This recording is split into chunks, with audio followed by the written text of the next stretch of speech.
This week's episode of I Was a Teenage Film Snob is not brought to you by overpriced power-ups.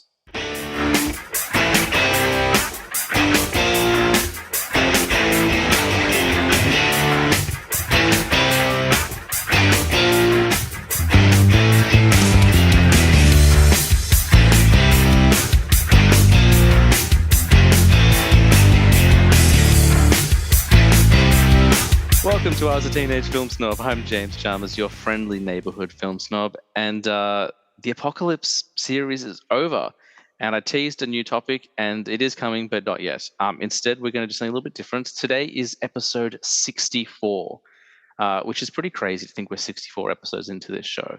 And if you're my age, or if you're from my generation, the number 64 will have a special meaning for you, because in like the mid 90s, the number 64 represented an evolution in entertainment for us. It represented the evolution in gaming, 64-bit gaming, Nintendo 64, Mario 64, all that sort of thing. That number has a very important meaning to me. And I love a pun, so of course episode 64 would have to be about 64-bit gaming or something there the like. So to talk about everything related, I'll get to the topic in a moment, I promise. I need to bring in an expert, someone who knows video games better than anyone else on the show. And it's crazy it took us this long to get here. And I promise I wasn't just waiting for episode 64. It just happened to be a happy accident. But please welcome back to the show my oldest friend in the world, one of my favorite people, the founder and head of Deadleaf Games, Josh Sacco. Welcome back, man. Thanks for having me. So excited to talk to you. And I was thinking about, like, when I messaged you the other day, I was like, oh no, episode 64, I have to do a movie title that references Nintendo 64. I'm like, so this is the time to do it. Because you were saying for ages, let's do video game movies. The irony being, up until today, I'd forgotten about that. And I was like, oh, I need to get it. I was like, oh, because I was going to release it this week, or like people listen to it like it is released this week. Yes, at the time of recording, 63 hasn't come out yet, so I was going to release episode 63, and I would have missed the perfect opportunity to take advantage of that number. Yeah, that's clever. It's not that clever.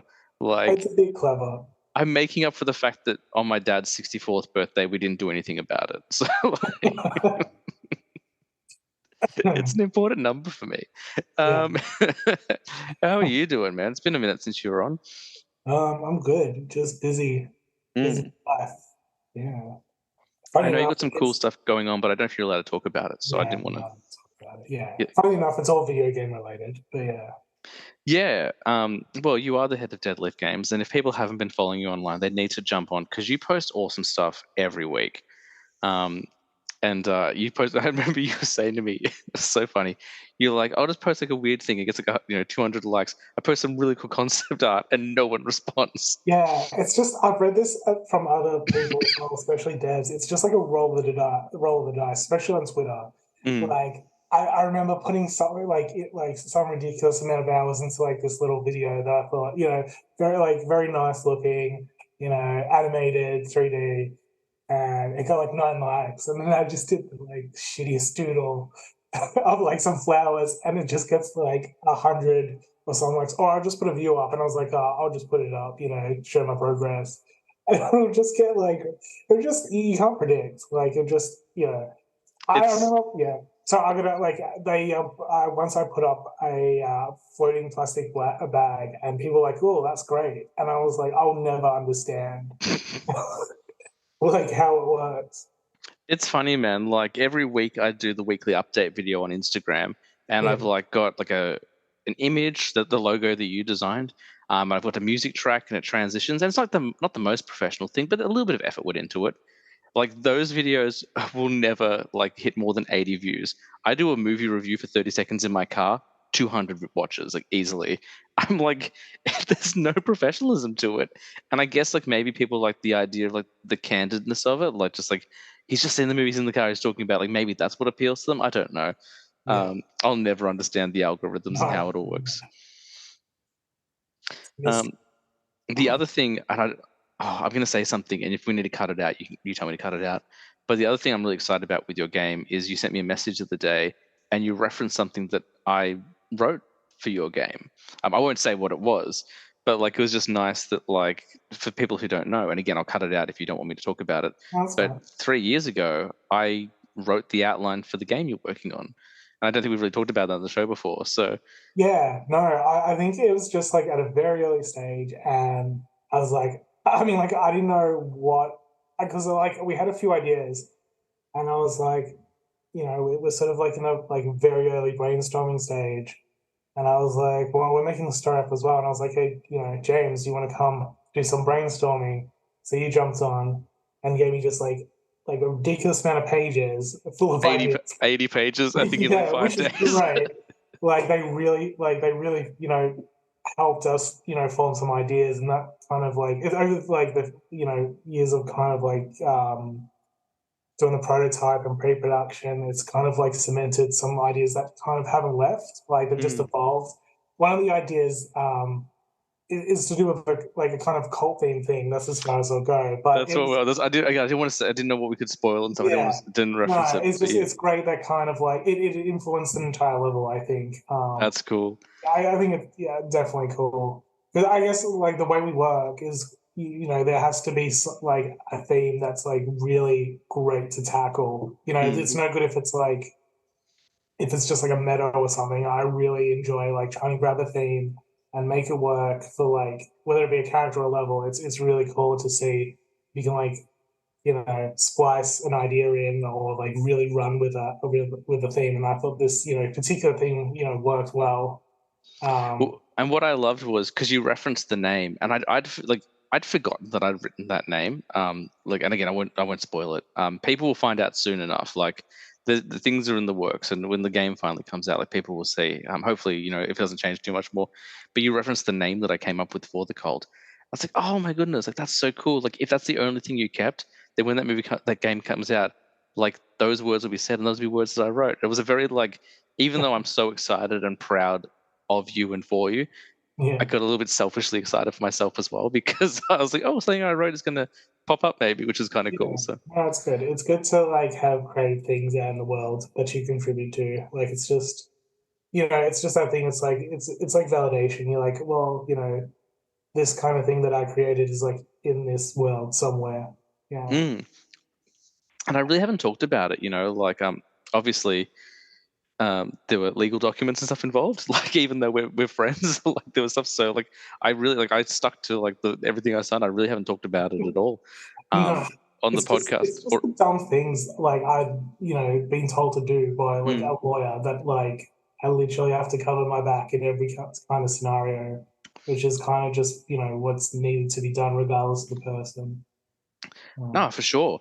But I was like, you know what? Like, even if I was that person, I'm still. And I was like, look, he's my friend. There's no way I'm gonna like screw him on this. Like it says, don't talk about it. I won't talk about it. So I really have like kept my mouth shut about it. But now that things have started moving, and it seems like the game's going to a bit of a different direction to what we were talking about initially, I feel like I can talk about it a bit more and stuff. But I've kind of kept a pretty tight lid on it because I was like, we'll talk about it more when it comes close. But because we had that conversation the other day, I was so excited. I was like, Yeah. those are words like those three words are words that I wrote, and only one of them is a made up word. So the other two already existed. So Yeah, yeah.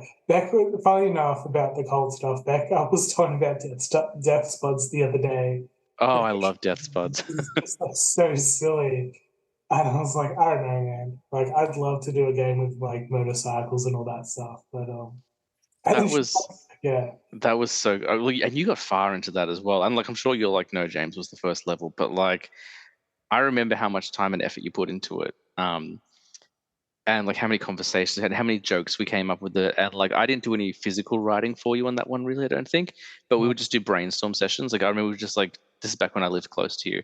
We would just go on road trips. We would just like drive around for 2 hours and just like talk about the game and like different ideas and like character names, like jokes. I remember there was like a baked potato, and like he wore tinfoil, and his name was Randall. He just came like he was basically a stoner character. yeah. Like there's so many. I remember like just some of the stuff we came up with. So silly. Yeah. Beck's like, hey, remember that weird strawberry plant named Barry? Yes. Oh my god, I forgot about Barry. Yeah. This is really deep cut stuff because it's from conversations only you and I have had, and the information is not available in the world because it was never released. But No. I do remember that, or like even Nom Nom Apocalypse, which is a game you did release, Yeah. right at the beginning of COVID. And I remember when that happened, I was like, oh my god, Josh, this is perfect. No one's leaving the house, so they'll be able to play your game. And you're like, yeah, but every major studio just dropped the prices on all their games, and I was like, oh, that sucks. Yeah, But I mean it, that's like the normal market with everything though. mm. But I remember with that game, same thing. We would drive around, or like I'd come over and we'd like play video games, and I'd be like, what if there was like a popcorn gun? Like we'd just like come up with dumb things. Like Yeah, even the other day we were talking about something. I can't remember what the idea was now. Oh, you're talking about the next game. So I won't talk about that because yeah. that's not even development stage yet. But you're talking about a game that you're thinking about making next. And I kept told you an idea. I'm like, this is really dumb, and obviously it's been done before. But what if this happened, and we're just having a good old giggle in the theater? So, Yeah, that's where I feel like the best ideas come from, though, because it's like if you're just thinking like outside the box, just say like even with traditional movies and stuff as well, and like obviously there's tropes. Whenever you can come up with something that's not a trope, then it's kind of a win, and then you can kind of tangent off of that. So I really do value these conversations. Like I mean, aside from being like fun and all that, I think there's like a bit of truth into them being like very creative and very valuable. And I think we've done that for so many years, just with like decades. projects we've done. Like definitely, like we both got our licenses when we were 18, so that was half our lives ago. We're middle-aged men now. So once we got our, like, we would do it when we were at school and stuff, but once we got our licenses, like, we would just do that all the time. We just drive around, listen to metal, like, go see movies, go to the video store, um, rent games, and then just talk about the projects we were working on at the time. Um, and I feel like as time has gone on, I've become your kind of silly barometer, where like, because you'll have like, because your ideas are silly, and that is not a criticism at all. Like in the world of video games, so many games are kind of focused on being ultra realistic and getting as close to reality as possible, which to me is like, yeah, but it can be anything. So why would you make it like real life? Let's make it silly. So you often have very silly ideas as they are. And then I just come in and I'm just like, here's the dumbest stuff you could think of. Maybe something will stick. Like I just throw like really dumb stuff out there. Like, was it like, did I come up with the, no, I don't think I did. I don't want to take credit for stuff that you created, but I feel like there were lots of conversations about a microwave gun, like in Nom Nom Oh Apocalypse. yeah, that made it in. I'm pretty sure that made it in. Yeah. Was that a me thing? Like, honestly can't remember. Like, I I know we can't talked remember, about, but like if more than one person has an idea and it's kind of like it was already on the table, then it kind of solidifies, and you're like, hmm, well, obviously you have to have that in because like multiple people are bringing it up. yeah. Yeah, Oh yeah, man. that's good. It's good. I Uh, reckon the stuff that you wrote on the latest project has been fairly serious. I don't think it's been silly. Like you've had even stuff that wasn't even like writing, you've just thrown in some notes. Like it'd be cool if like this happened. Oh yeah, like to be fair, I was taking it very seriously, because this was something like this was like your first. Not that you hadn't made games before. Like Josh has been making games for like 20 years. Like I remember, like you had Game Maker installed on your computer, which is a free downloadable program, where you had to like make sprites in Paint, and then like you had to like kind of animate them that way. You were making games like when we were like 14, 15 years old. But I feel like this current project is your first really big stab at like, okay, I'm doing a big game. I'm doing something that's a platformer. I'm doing something that's going to be adventure. It's got a story. Whereas previously you kind of worked on and developed things, but this is your big swing. I feel anyway. So I was like, look, Yeah, he's trusting me to write content. Yes, there's going to be some silly stuff in there, but I'm taking it very seriously because there's definitely like I like wrote things and I wrote levels, and I think like even in the notes I'm like, you'll probably hate this, but there should probably be like a surfing level. Like if he's got a shield, and that's not like a spoiler, like it's in all the animations you put up. If he's got a shield, we should make it versatile. So I think he should be able to surf on his shield. yeah. You know what? Yeah, I think that I'm down for shield surfing. Honestly, I think it should replace sprint. Like that. That's something I think would be awesome. So But I remember like, and like I just put like tropes, but there were things I didn't put like tropes in, like like they go to the local tavern, and you're like, ugh, like there's always a tavern. And I was like, I know, but I had to have somewhere for them to go to get yeah, information, yeah. or there was like a rally about something. You're like, ugh. And I think you said that like Beck was like, I don't think James actually cares if there's a rally there. It's just an information point. And I'm like, yes, it was, but Yeah. I can't just write that. It's not creative enough. I have to No, like. no. The thing is like my brain is very literal. So Mm, if you tell me something, my brain will have a hard time like not imagining. like the like words you put in there. So she's like, no, this is just your A to B point. And I remember I had so much fun writing it. I was working. I'm still like the job that I work at right now. I was working back then as well. I've been in the same company for a few years now, almost 3 years. But I was in a different role where I was on the phones every day. But I would get all my calls done within like 3 hours. So like I don't know if they're gonna like me admitting this, but it's fine. I would like finish my calls. I'd wait for the phone to ring, but in between the phone, I would just write your game at the same time.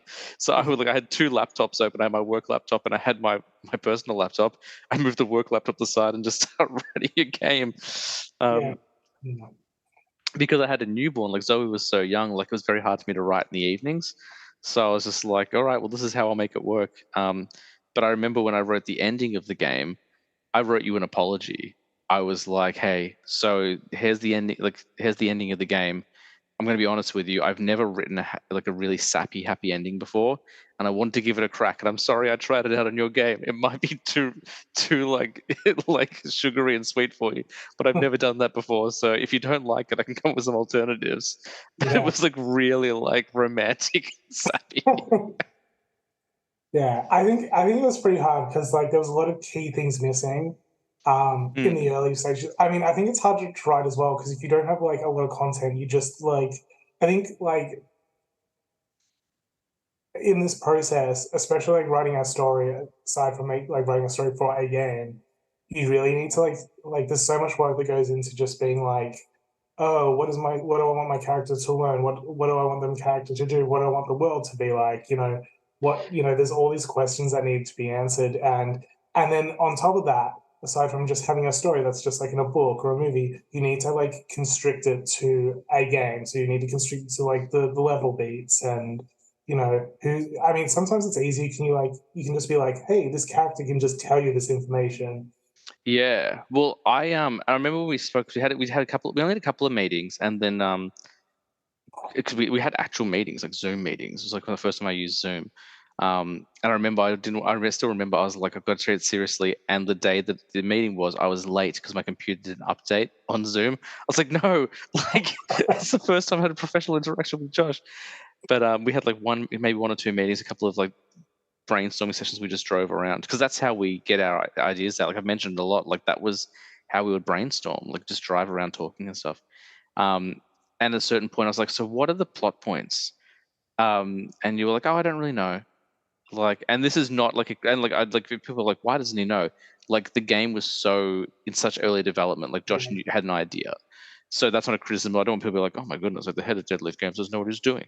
Like, not at all. Like, it was a brand new idea, and you're like, well, it kind of, and then like we're talking about it more, and you're like, I guess like kind of this, and this, and you're like, but honestly, James, I just want to see what you can do. So just write whatever you like. I was like, oh, okay. All right, I'll give it a go. Like, and so I had a lot of fun. I'd never written a game before.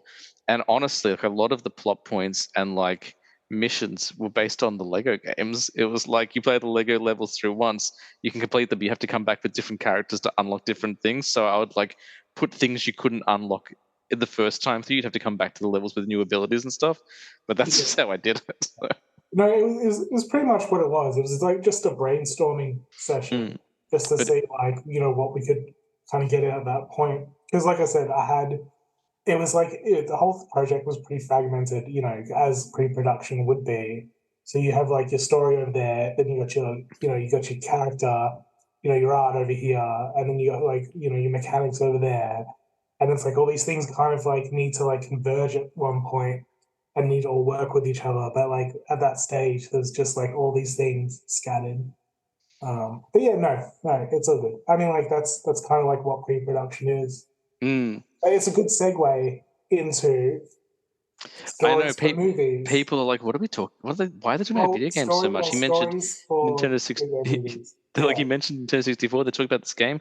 What's this got to do with the podcast? First no, of all, we've never talked about Josh's game in much depth before.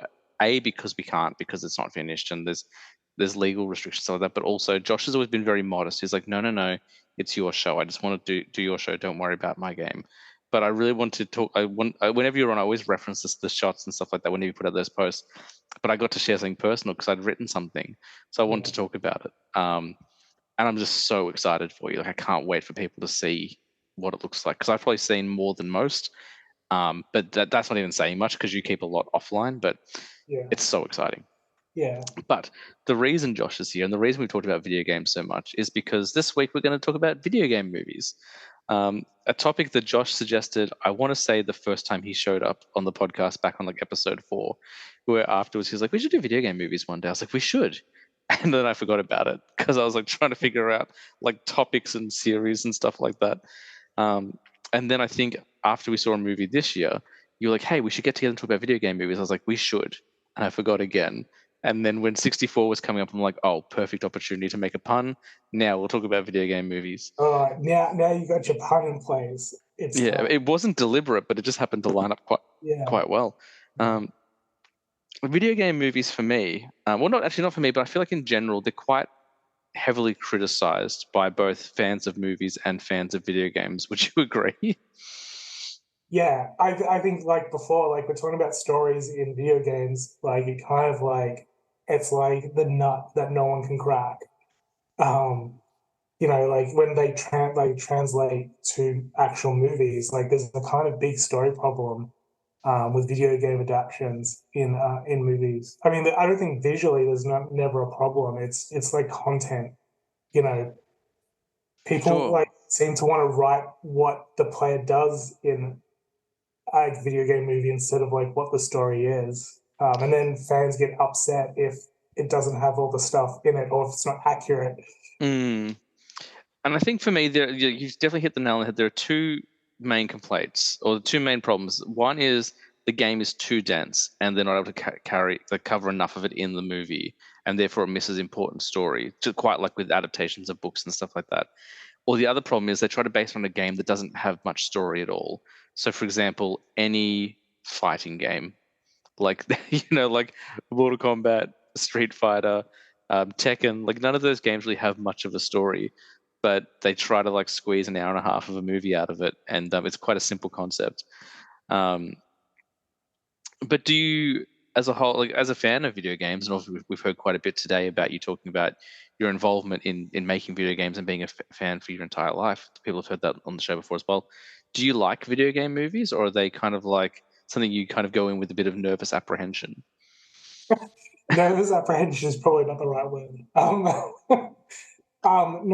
I just think I kind of know um, that it kind of feels like whoever adapts these movies, at least like prior to like the new wave of them, they've really struggled to figure out what they should include as a narrative Mm, from the game, like a game, because it mm, kind of like because like the thing is like with games, the actual player's experience is kind of like its own narrative, for um, sure. and that's a problem when you try to translate that to a movie because the player isn't there. So you've already lost this like content that's like that makes up the majority of the game, but there's all this lore that still exists. So for me, I feel like the only way you could do a video game movie is if you tried to do your own version, Mm, which is, and then that kind of divides people because like Silent Hill did it, and I feel like Silent Hill did a good job because they did their own version, and but it wouldn't have matched up with the game 1-to-1 anyway. So I was like, why not do your own version? mm. Um, that being said, like Last of Us did like the Last of Us TV show did a good job, but I think it's because it's one a narrative game and two they've got the time, like the hours to actually put in all That the definitely things that seems to happen. be the key, I think, is, well, first of all, you're right. Like games are getting, ironically enough, they're getting to be a lot more like movies. Like a lot of these games, they're dense, they're story driven, which can be hard to tell in like a 2 hour narrative. But a TV show like Last of Us, which I still haven't seen, but Last of Us, I understand, did a very good job. The Witcher, I haven't really watched, but apparently that's done a pretty good job for the most part as well. So that long form storytelling seems to help. Um, but some of the concepts are too big for movies. But that being said, like I've always enjoyed video game movies. Like if I think back to like the 1993 Super Mario movie, it's not on my list. Um, but I loved it when I was a kid. Like, yeah, they got nothing right, but that didn't matter because like the guy's name was Mario, his brother's name was Luigi. Like that Yeah, was enough for me in the 90s. That was fine. And I even watched it this year, and I was like, you know what? Like this is a misunderstood film. Like it's not a great adaptation, but it's really fun. and they clearly weren't really caring about accuracy. And Yeah, they made it its own thing, which kind of comes back to what you were saying. And whether that that own thing is universally accepted is another thing altogether. But it was unique for sure. yeah. I just feel like if a game has enough lore, then you should probably stick to the lore. Don't change the lore, but still either create like a new story or literally play out the story that's there. But don't try to include everything. Just pick a story Mm, arc and then run with it. Don't try to put everything in there. Uh, absolutely. And we talked, there's a couple of movies which we might talk about later. But Mortal Kombat, the most recent one, for example, you and I were talking. We went and saw that together, and afterwards, we're like, you know what? It's great they didn't include every character. It's a shame they killed off some cool characters because I'd like to see yeah, more of them. But I'm glad they didn't include every character because that gives us a roster to work with next time. Johnny Cage is a huge character in the games, did not show up in that first movie, and we're like, well, that's cool because the teaser at the end was he's coming in the next film. That's yeah, something cool to look forward to. And same with the Mario Brothers movie that came out this year. It was heavily criticized by people for not having enough depth. And I was like, it's about two plumbers who jump on turtles. How much depth do you want? And also it gives us place to go. They've done so much world building. We can now explore Donkey Kong. We can explore more of the Mushroom Kingdom. We haven't even touched on the rest of the Nintendo universe. We can go to Samus and Link and Kirby and Yoshi and all that sort of stuff. You don't need to cover it all in one movie. We're not everything has to be Aquaman. yeah, Aquaman. That we're never making another one. Just throw everything in. yeah. I think talking about Mario and Mortal Kombat, I think if it's entertaining, then I think Mm, people can be forgiving with the movie. I think with any movie or any game, as long as it's entertaining, then people are pretty forgiving with the content and story, especially. Um, yeah, I don't know how Mario would be more in depth. I'm like, it literally has no story to begin with. You'd be going too far off its yeah, it's. content if you Did were. you ever see the SNL parody where they did the Super Mario in the style of The Last of Us? Did you ever watch Yeah, that video? yeah, yeah. Unless they do that version, you're not going to get much more depth. It's about a plumber who jumps on turtles. No, well, the good thing about the Mario movie is the story arc. So it's just like it's set in the Mario world, and then they're like, well, there's the brothers, Mm, and we'll pick a story about Mario not being good enough, which kind of echoes playing a game. So they thought mm, about their subject matter, eventually getting good enough mm, to overcome challenges, which is a very game thing to do. So that's a very good subject matter. And then tying the sort of family and brother element together, which kind of goes with the theme. And then they're just like this. The story arc was pretty simple, and I was like, that aligns with the game, and they've made a cool kind of depth with their story, but they didn't I feel like they'd run the risk of ruining the characters if they put in all this Mario's traumatic past and all this stuff. I just don't think it matches at all.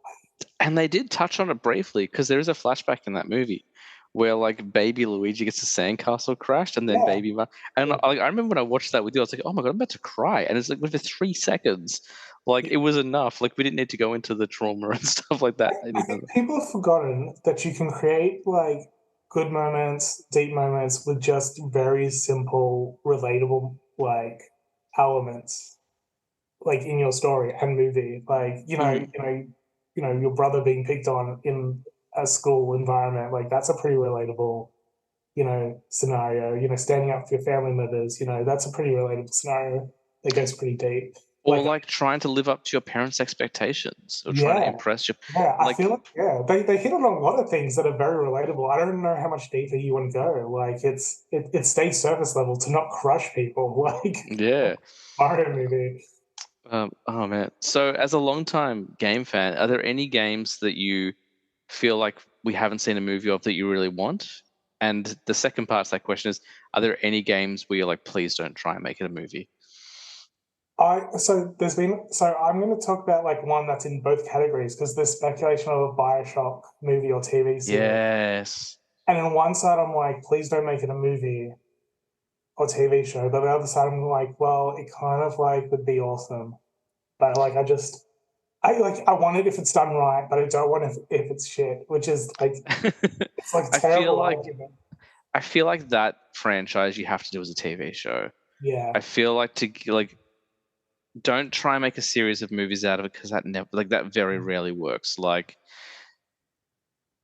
all the the Dark Universe. Like, we can do all these monster movies, and they couldn't get two made. Like, yeah. don't plan that universe. I feel like Bioshock should be a series. And like, this might sound controversial, and I'll take the hit for it. If you're not sure or you want to give it a go, start with Infinite. Because I think Infinite, even though it's a great game, is the weakest of the three. I would much rather them ruin Infinite than ruin Bioshock 1 or 2 for me. I think Infinite as well, though, the actual protagonist actually has like more of a personality Mm, and story involved. With the first two are kind of like silent protagonists.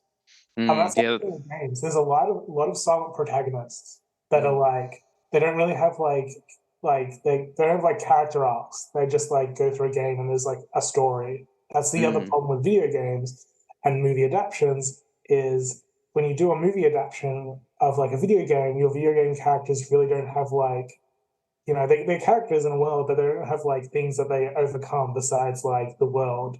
For some things. well, that's true, and I guess like shooters are very hard to adapt as well. Like, how do you do a Call of Duty movie? How do you do a Fortnite movie? No, well, Call of Duty is easy because it's like a blank slate for you. Just make up a wall story. I feel like that. Yeah, but I feel like then I'm like, what makes it Call of Duty? It's just like a Well, warfield yeah, with the name on it. Like, whereas Halo, and I know they've made a few movies, and I know they did a series as well. I haven't watched any of the Halo stuff. Halo at least is a pretty interesting story. Like, Master Chief, whilst he's quite a silent character, like, there's a genuine story there. You just set everything in Blood Gulch, and that makes everyone happy. Like, yeah. I have to go visit it because I think people were mixed about it. I can't really remember, but I was thinking when they were making the TV show or movies, whatever it was. I think TV show. I was like, well, that's a tough one. He's a silent character. mm. Um, you know, I'd imagine you like would it be like the character arcs of him learning how to love, let his guard down, like I don't know because it's like Is that part of Master Chief's story? Is that well no, but it's like it's learning how to love? well not being like a lone wolf because he's like bred as a like genetic soldier, His like his team, his squad becomes like his family and stuff. yeah, or maybe he finds his humanity. I don't know, like do you know what I mean? Like it's like Yeah. sometimes it's good to have a blank slate because you can like inject something, but at the same time, fans will hate it if you Mm. inject too much that isn't based on the law. Yeah. I'll tell you what game I think would be an awesome movie, and you could like, you wouldn't have to follow the story too closely. And that's Brutal Legend. Like, we were talking about that before. Like, Yeah, the Jack Black heavy metal video game from 2009. Like, you could change the story quite a bit, and I don't think people would care as long as you got Jack Black with a guitar that is also an axe. Like, I think like just fighting monsters and playing metal. I think that'd be a really fun movie. yeah. I think that'd work easy. I actually also think Doom would be a pretty. I know they've done a couple of It Doom does. films. Yeah, But I guess I forgot about them. Like, yeah. in No, theory. I have the list in front of me right now. And what else? And I guess my other question, and this might be a little bit more deep cuts for the listeners, but I'm sure some listeners will have heard of it. How would you feel about an Oddworld movie? I know that's a franchise that's very dear to your heart. They've tried. There's always been talks about an Oddworld movie. I think You've been telling me since I was 8 years old, I feel. yeah, they've So, been trying to do it because like the creator comes from like a movie background, so mm, he came into the game scene having all this like knowledge about special effects, movie stuff, like character stories, and he came in and he's like, "Look at this, amazing game." Um, that was kind of different for its time because it's like it wasn't like soldiers shooting each other. It's kind of more passive in its mm, approach to gameplay. But like the CG was like on point. Their story. I just think it'd be a bit weird now. I think it'd be like one of them like you know no. I don't think there'd be a fan base for it. I mean, there's like the fan base would like it, but I think mm. just scare people. Yeah, yeah, for sure. It would probably end up being like a Netflix thing, like a direct to DVD thing, I Yeah, feel. You yeah. couldn't do a live action, although like I mean, what you want to see, and you're right. There's so little audience for it. Is like the James Cameron Avatar visual effects version of Oddworld. Just have everyone in like I feel mocap. like yeah, I feel like yeah. Avatar kind of feels like the same vibe as Yeah. it's the same. It's like the sort of tribal naturalist versus the Mm. industrialists. Same premise. I mean, it could Uh, work, but like I think it just some things just like some things work in adult cartoons, some things just work for games. mm. Yeah, Um, very yeah, cool. Yeah, I want to ask you about that because I know that like when we were younger, you would talk about it and something you're excited about. But now, having yeah. seen the quality of movies that come out, sometimes I wonder whether your opinions have changed. We're like, you know what? I'm just happy with the games. I think there's a lot of like more like I guess you could call more realistic games that would Mm. translate to movies much easier. But no zombie games. I don't think any zombie games are worth making into movies because there's not enough original content for Mm. you to be like, oh yeah. I mean, Resident Evil is probably the exception, but Yeah, that's a good point. I was like, yeah, what zombie games? But like they made 7 Resident Evil movies and they all were, relatively successful to a certain extent. yeah. I mean, I'm they're trying to think of iconic other enough. zombie.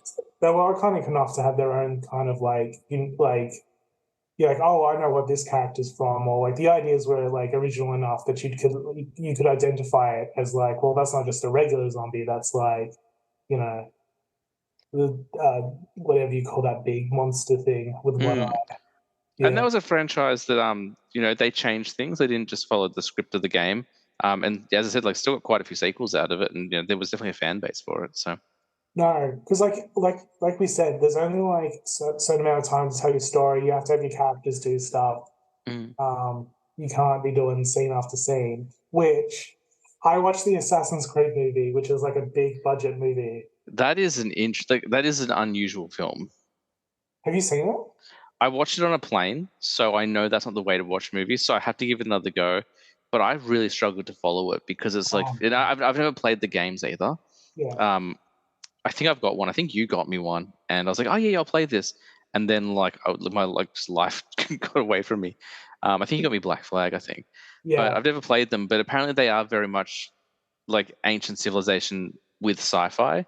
But I didn't know that, so going, I'm like, what is this? This is so weird. Like I just No, so the premise is in the game, like at least for the first one, it's like you play as an assassin, and the major twist is like this character or person wakes up, and it turns out like the bad guys have you strapped in like a kind of like matrix chair, and they're like they're getting you to sift through your memories, your ancestors' DNA, to find like the MacGuffin object that controls all of humanity. And like that's the big twist of the game, that you think you're playing like this like assassin through like mm, a period in time. I mean, like you're not. You're like being like used to like find this instrument, this mm, very important instrument. And in the movie, this twist is just like there, and it's more about them trying to master the machine that takes them to like the time period, rather than like being a cool assassin in the time period. And so mm, whenever they're in like being an assassin, you kind of like, well, it kind of has that problem, like it was just a dream. Nothing feels like it's on the line. You're like, oh, he's just being an assassin.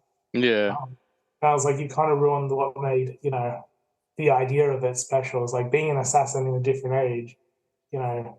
But that's the problem. It's like they tell in the games they tell the story of the assassin, and then when you come out of the machine, you kind of like a nobody, and that's mm, what each game does. So in this one, they kind of reversed it, where the person in the machine is more important than the assassin. yeah. Yeah. Interesting. Yeah, I remember. I was just been like perplexed by it. It was a very weird film, but I've got to go back and another go. Um, Talking about assassins, and I've got another game I want to talk about as well. I feel like Dishonored would be a fun movie. I feel like Oh my that's god, yes. Any arcane game would make a great movie. Like yeah, Dishonored would definitely make a good assassin movie. that would be great. And the other movie I thought of, and I just sort of, and then I just thought of another one as well. I think Time Splitters would be a great movie Oh yeah. because That's that's a really cool one. Where, well, I mean, I've only played Time Splitters 2, which was a game we spent hundreds of hours playing in our teenage years. But because you jump like each level's in a different time period, and there's like futuristic, and there's like all different like missions. Like you have like futuristic weapons fighting like a giant in yeah. like Notre Dame and stuff like that. I think there's a lot of fun to be had there. Um, Yeah.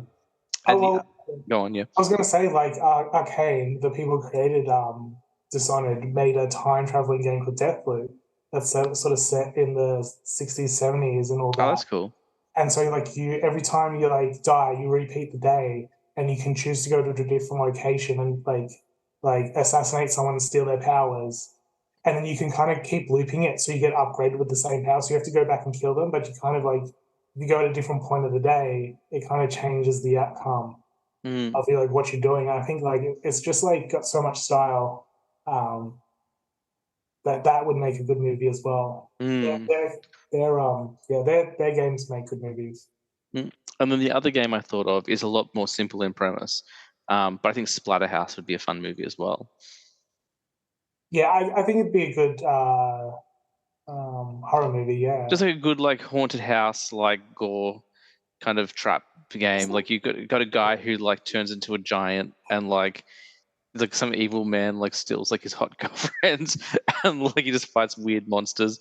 I feel like you could have some fun with that. Like it wouldn't like redefine cinema or anything, but I think it'd be just like a fun like action horror movie. yeah. I mean, there's Uh, quite a few games that would make good movies. yeah, for sure. I just felt like we had to like boost up the repertoire a bit because we're like, yeah, they're really hard to adapt and stuff like that. So I just want to throw out some positives. Um, so we Yeah, both brought a list. Oh my goodness, there's one movie on my list one movie I didn't put on my list, and I have to think if I want to change it or not. Hmm, I think I do. Hmm. I wrote my list. Like I had my list written down for days, and I just remembered one more game, movie that I really liked. I want to add it, so I might pop that in. Oh, what am I gonna do? I'm gonna do this. I'm gonna cheat. Anyway, the reason I'm just looking at my list is because Josh and I have both brought a list today. We're going to talk about some of our favorite video game movies and hopefully, prove that they're not all terrible and there's some really good fun to be had with those movies. So we've got five each. Is that right? Five movies each. yes, Excellent. Well, you are the guest, Josh. So I might start with. I'll see how many we have in common. I feel like we're gonna have quite a few similar movies on our list, but maybe not.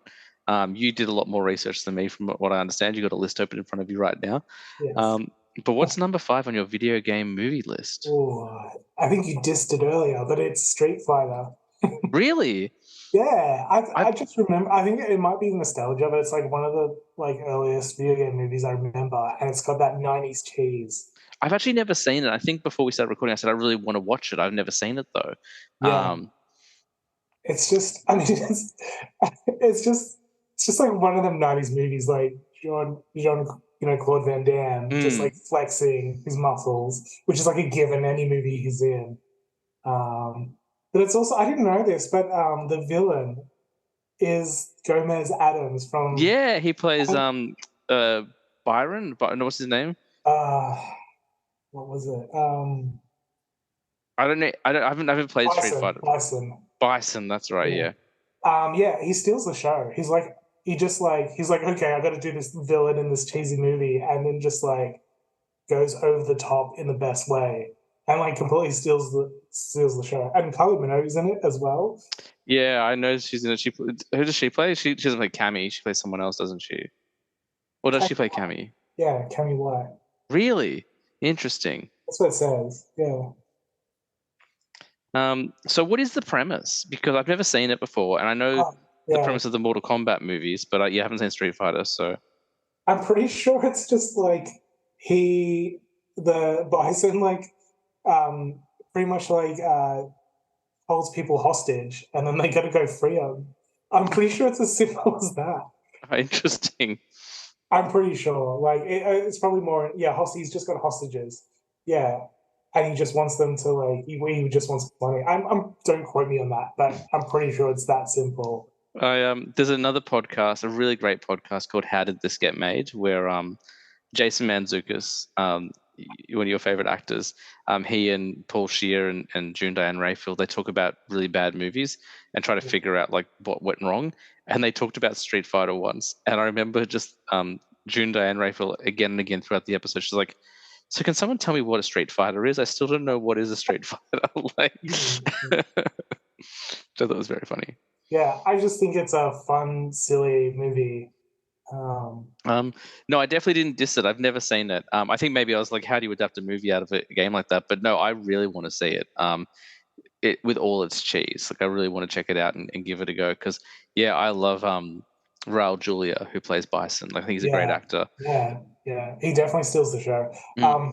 Also, there's like references though, like his control panel and like his like lair is like one of the arcade machines. So there's just like these weird buttons there. So I think it's just like that. Whoever made it had fun. Like I just Yeah, think if it's the best kind of like cheesy movie.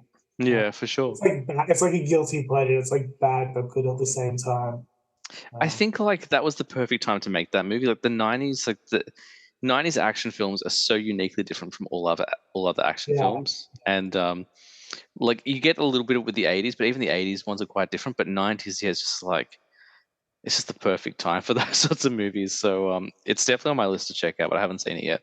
yeah. Um, but like the show always does, I really want to watch it now. Like you're talking about it, I want to see his little arcade control and stuff It's, like that. it's like there's some like the comedy is good too. I mean, it's like dumb good, but it's a good time. Awesome, that's a really good first movie. Yeah. Um, my number five movie is a movie we've also referenced on the show. You referenced before, and it's the 2018 remake of Tomb Raider.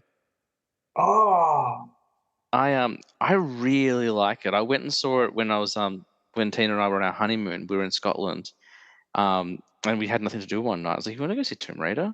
And she's like, "All right." So we went and saw Tomb Raider, um, and it's really, like again, like it's not gonna change the world in cinema, but it was really fun. It's based on the modern retelling of Tomb Raider, so the most recent series where um, she's more athletic and she's kind of like a lot more kind of self-resourceful stuff. I haven't played the old Tomb Raider games really, so I don't know how they kind of go. But these ones are a lot more grounded. Like she starts in the jungle and stuff like that. So those games there. Alicia Vikander plays Lara Croft, and she's really well cast. Like she's having a lot of fun with it. Um, I can't remember all the cast in it now, but like it's pretty faithful in terms of that game. Like you kind of start off in London, and she's just living her life, and then she finds out like this mystery that her dad was kind of investigating before he died, um, or disappeared. Sorry, I should say not died. Um, so then she kind of goes on this quest to go find him, and she ends up getting like shipwrecked on the island, and it's very much like the game. You've got Walton Goggins who plays the villain. For those who don't know Walton Goggins, he's been in a bunch of Tarantino stuff. He does a lot of like southern cowboy villains. Like he does a lot of that. He was also in Vice Principals. I don't know if you ever watched that, but he was the guy opposite Danny McBride. Um, but you'd know him from stuff. Like he's a really good actor. Um, but yeah, and it's like a basic retelling of that. Like there are some moments where the CGI is a little bit, you know, dodgy, I guess. Like it's very obvious as animated and stuff. But for the most part, it's just a fun action flick, and they really lean into the supernatural side of it. Like that's what the games do, and like for like 90% of the film, spoilers for a 5-year-old movie. I was like, wow, they're keeping it grounded. They're not going to touch the supernatural at all. But then it absolutely goes into the supernatural side of things as well, which is really cool. that's Um, awesome. Yeah. and I I'm thought really disappointed they never did a sequel. Like I don't know how it performed at the cinema and stuff, and maybe it's because like COVID was happening as well around the time they would have done a sequel. But I think it was one of the first films in the modern kind of the modern new kind of new wave of video game movies. I think it was one of the first ones that yeah, kind of took it a bit more seriously, and not seriously as in like the story was serious, but just kind of like, hey, we can tell a fun story based on a game and kind of capture the essence of what these games are. I And agree. like, was it as good as the game? Of course not. But like that Tomb Raider game, there's like 40 hours worth of gameplay in there. Like you really get to know Lara and everything going on. But I think considering the previous entries were those Angelina Jolie films, and I've seen the first one a couple of times, and I enjoyed that as a kid. I haven't really seen the second one, but I thought it was a really like kind of fun approach to it, and definitely worth a watch. Like it's not going to change the world, and other people might not like it, but I thought it was really fun, and I've gone back to that film a few times and really had a good time with it. So Tomb Raider 2018, get on it, I would say. Yeah. I think it hooks you in, and it also Mm. like that kind of like boxing scene at the start kind of makes you like Yeah, yeah, and that makes it like it's like you can believe that she can do these things because she's like, do you know what I mean? Like, I mean that's not nothing to do with the games, but like it's like it's good for like character, you know, believability. She can survive in the jungle. Like she has like fighting ability. And I Mm, just think that people actually thought about doing a good job with the script and the character. And I yeah. think you could easily have a Tomb Raider series, movie series. I reckon it'd be easy because It's it's kind of like such an Indiana easy Jones. franchise to do. Yeah, Like, and I don't mean like I could do it, but like it's there's all the material is there, and there's some really great moments. Like there's one beautiful shot. It was in the trailer where like when the ship is getting kind of thrown around by the storm, and she has to jump off, and like the lightning strikes behind her, and she's lit up, and she's holding like the I don't know what it's called, but like a pickaxe thing. Like this is a really cool shot. And then there's a moment later where she has to kill someone because I'd never played the Tomb Raider games until that one came out. I didn't know that she was just killing people left and right. I had no idea that's what those games were. So like in the movie, she kills someone for the first time, and you actually like they take a moment and have her kind of process it. She's never killed a human being before, and yeah. instead of like most action films where they're like, "It's Wednesday," like she kills this guy, and then she like has this like really traumatic like emotional response, which is like, "Oh my god, I just took a human life," which it's a video game movie. You didn't need to do that. It was just like a nice little touch. Um, yeah, They it's brought really into great. the real world. Yeah, yeah, that's a good choice. Cool. What's number four for you, Josh? So I had a hard time like with this because like does it make the list? Does it not? I was like, it's kind of dumb, but I haven't seen. I can't remember the other movie, like other video game movies. So I was like, it's recent. So I was like, it just gets in there, and I haven't seen like some of the other ones that I wanted to watch. So it's like just based on pure memory, this is like my list, and it's Detective Pikachu. I love Detective Pikachu. Yeah, I mean, like I just didn't think they'd be able to pull off like a CG Pokemon movie, really. It's really good. Like the CGI is excellent, and I might be talking more about Detective Pikachu a little bit later, so I won't go into too much of my opinions yet. But yeah, what is it about Detective Pikachu you dig so much? Because I agree, I think it's great. I mean, I think it's nostalgia, but I think they just went in a way that you weren't expecting. So you're like, Mm. okay, Pikachu can talk. Ryan Reynolds as Pikachu. Great casting. I know people wanted Dane DeVito, and he would have been brilliant, but Yeah, Ryan Reynolds is not a bad Pikachu. yeah. No, I think it was a lot grittier than everyone was probably expecting. Mm, I think that's what worked with it. It's like like it kind of felt like Pokemon could exist in the real world. mm. And I was like, yeah, give us more of this. Like, it's pretty cool. Um, I mean, like, I just like Pokemon. I think it's like, it's one of them like iconic franchises that are just like you could look at it and you like know what it is straight away. I've literally been playing Pokemon Gold. I've just pulled out my cartridge there for like the last 3 weeks. Like, I've been trying to get off the mobile games because I get like distracted by them. So I was like, I'm just put it away. And I was like, if I'm going to play a game, I should play a real handheld game. So for the last 3 weeks, I've been diving back into Pokemon. I love it too. Yeah, no, that's good. Yeah, I just thought it was funny. Mm, Cool scenes, like mm. good work on making everything look cool with the CG. Surprising, yeah. I mean, watching like the first movie back when we saw it at cinema in like the 2000s, like Yeah, I remember we went and saw Pokemon 2000 together in the yeah, theaters. and Um, like that was cool. Like I mean, we like Pokemon then, but yeah, it's good nostalgia trip. Like that was suitable for this time. think about like franchises and stuff like that. And there are definitely, I mean, there's sure there are definitely plenty. Like you can throw a stone and the stuff that's had longevity, but Pokemon like launched like 95, 96 when we were children, and there are still new games out every year or every other year. There's like the anime is still going. They're still making movies.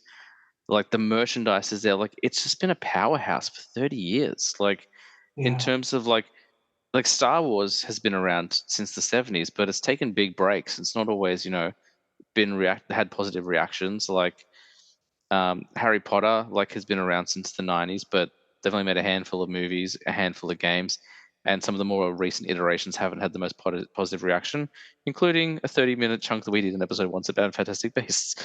Like, um, even the Marvel stuff, like pre Iron Man, like it wasn't really like viewed fondly. I like all those movies before the MCU, but most people don't. And the DC stuff has been hit and miss, even up to including the most recent stuff. Like, again, I like it all, but the general audience doesn't. But Pokemon, like, has consistently been around for 30 years, constantly bringing out new content. remastering stuff or putting in additional new content so it still feels fresh and new. Um, and has always felt like it's never abandoned its original kind of goal. Like it's just like it doesn't matter which version you pick up. Like I played the Switch one for the first time over Christmas last year, Arceus. I'm sure that's not how it's pronounced. That sounds very dirty, but like, uh, it felt like any other Pokemon game. I still like, even though it was set like in the past, like in this ancient time, you didn't have Pokeballs and stuff. I can't remember now. It was just like, oh, this feels like any other Pokemon game. It's consistent. And I'm glad. I feel like Detective Pikachu paved the way for Mario in a Yeah. weird way. Like even though Mario's been around forever, like it feels like Detective Pikachu kind of showed like, all right, we found a way to make a Nintendo character work in a movie. Let's bring out the big gun. And I hope we get more Pokemon movies for sure. Yeah, I think it was good. Mm. Yeah.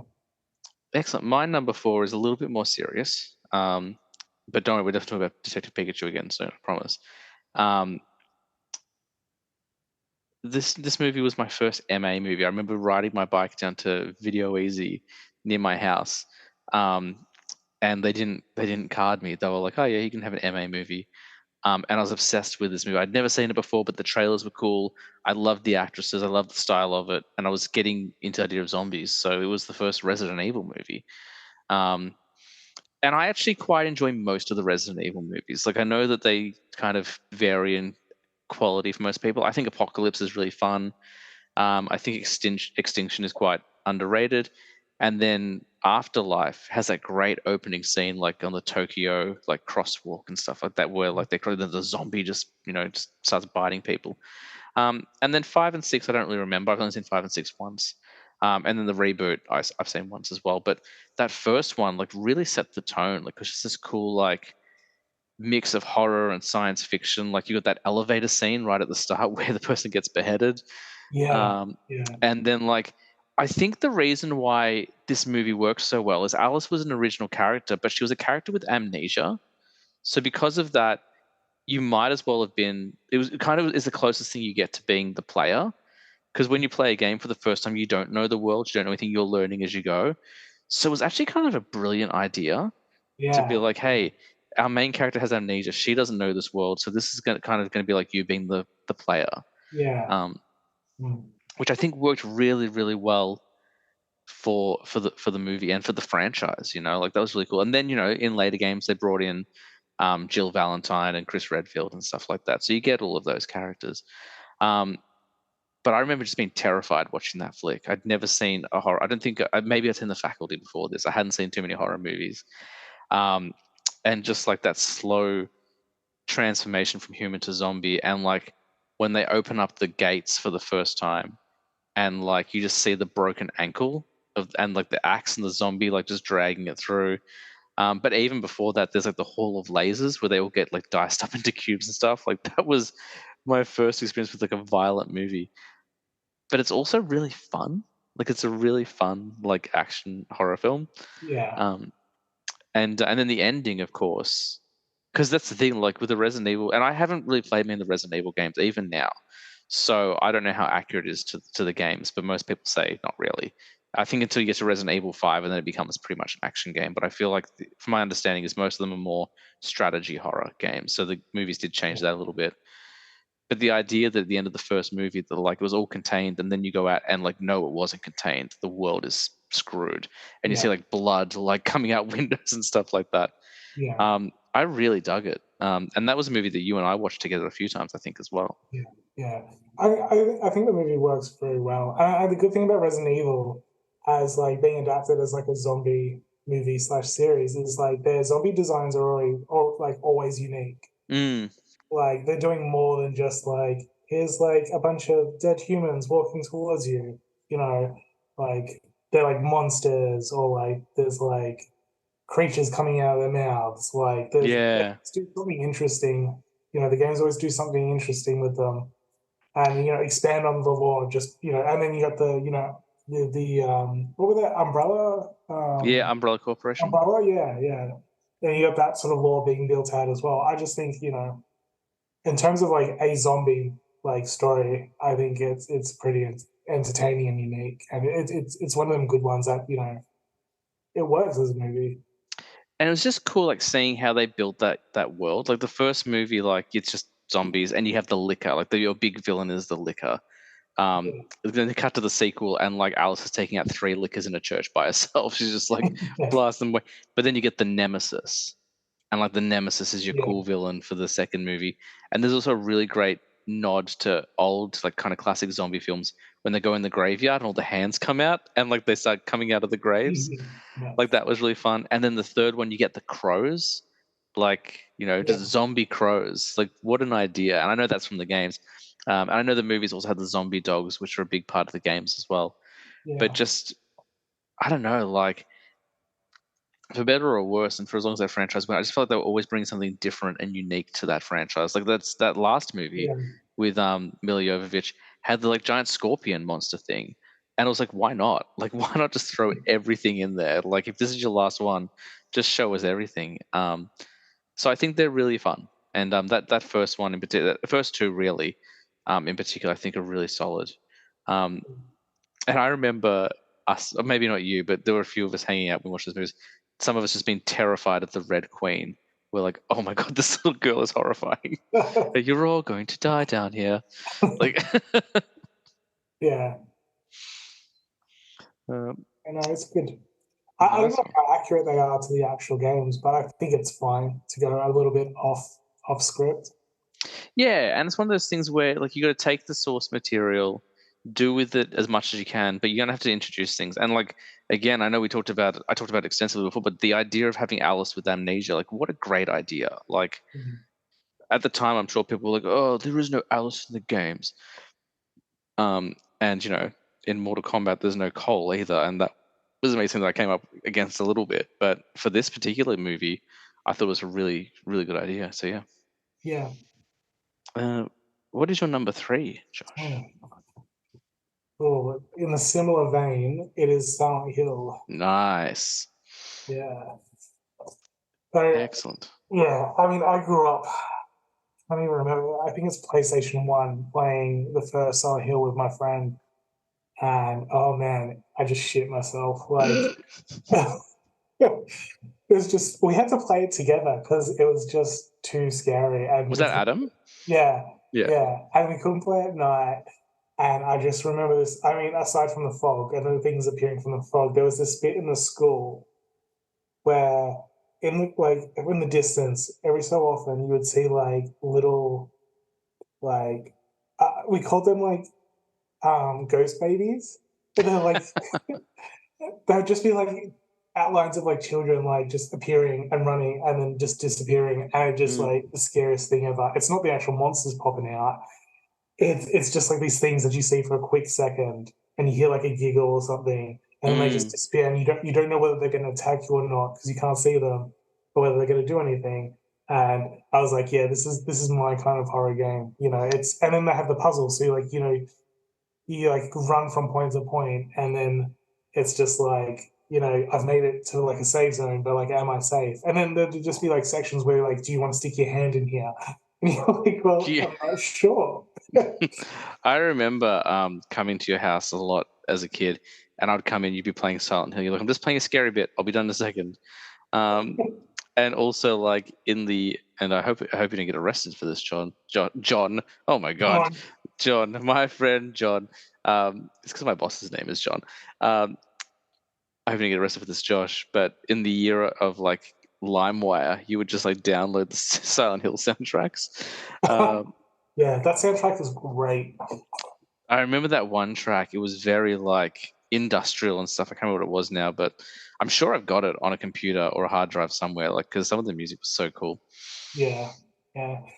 So in terms of the movie, I think it's great that I mean, isn't I know this guy's notorious for making bad video game movies, but I kind of felt like them kind of making semi-original story, like a different kind of horror theme, but like kind of leaning on the original story kind of worked. Mm, I mean, it's like some people are like, well, it didn't follow the true story, and it's like, but if you ever did it, it was never going to live up to it. And then at the same time, like if you kind of lean on it, then you can't get too angry if it doesn't kind of fulfill its promise. So I feel mm, like it was a pretty safe zone, and like just that warning horn is like chilling. and I feel like the Yeah. and then the ash falling. I was like, I feel like this. I was like, At first, I was like disappointed that it didn't follow the original story, but I was like, this is just as good because it feels like another entry. Um, and still keeping some of the lore. And I like the ash falling. I like the story. Um, I don't think you should have too much expectation for movies like this, and I think it like Silent Hill was pretty solid. I think it was pretty revolutionary for its time. Like I remember we would watch clips online before it came out of like the paint peeling away like skin as like Yeah, it changed. yeah, And I went and saw Silent Hill by myself in theaters. I remember we were in our final year of high school, it was year 12.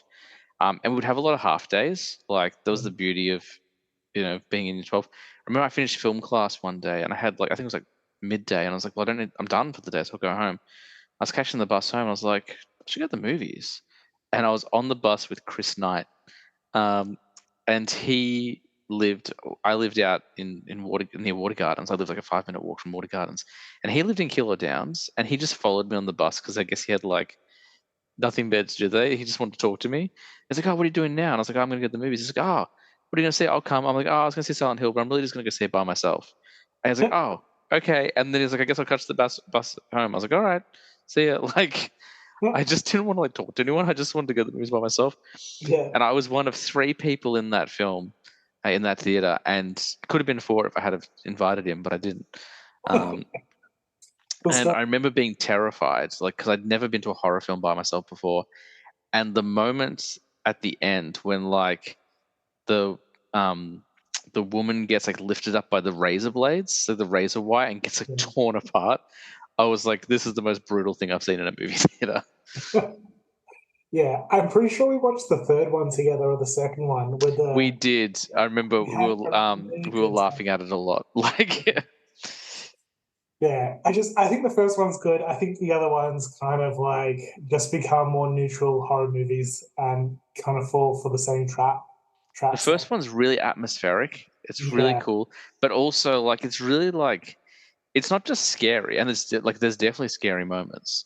Like when Pyramid Head skins the guy outside the building, just like tears his skin off. But even the people of Silent Hill scary, but it's also just really unsettling. Like that end of the movie when they come home, and spoilers for a 20-year-old movie, you find out that they're not actually home because Sean Bean's at home and he can't see them.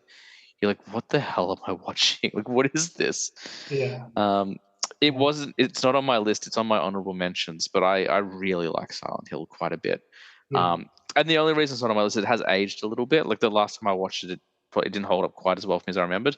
But that doesn't mean it's a bad film. It's awesome. Like it's a really great flick for a video game movie, I for feel like sure. it'd be quite worse. Like I think the first one's pretty good. I really want them.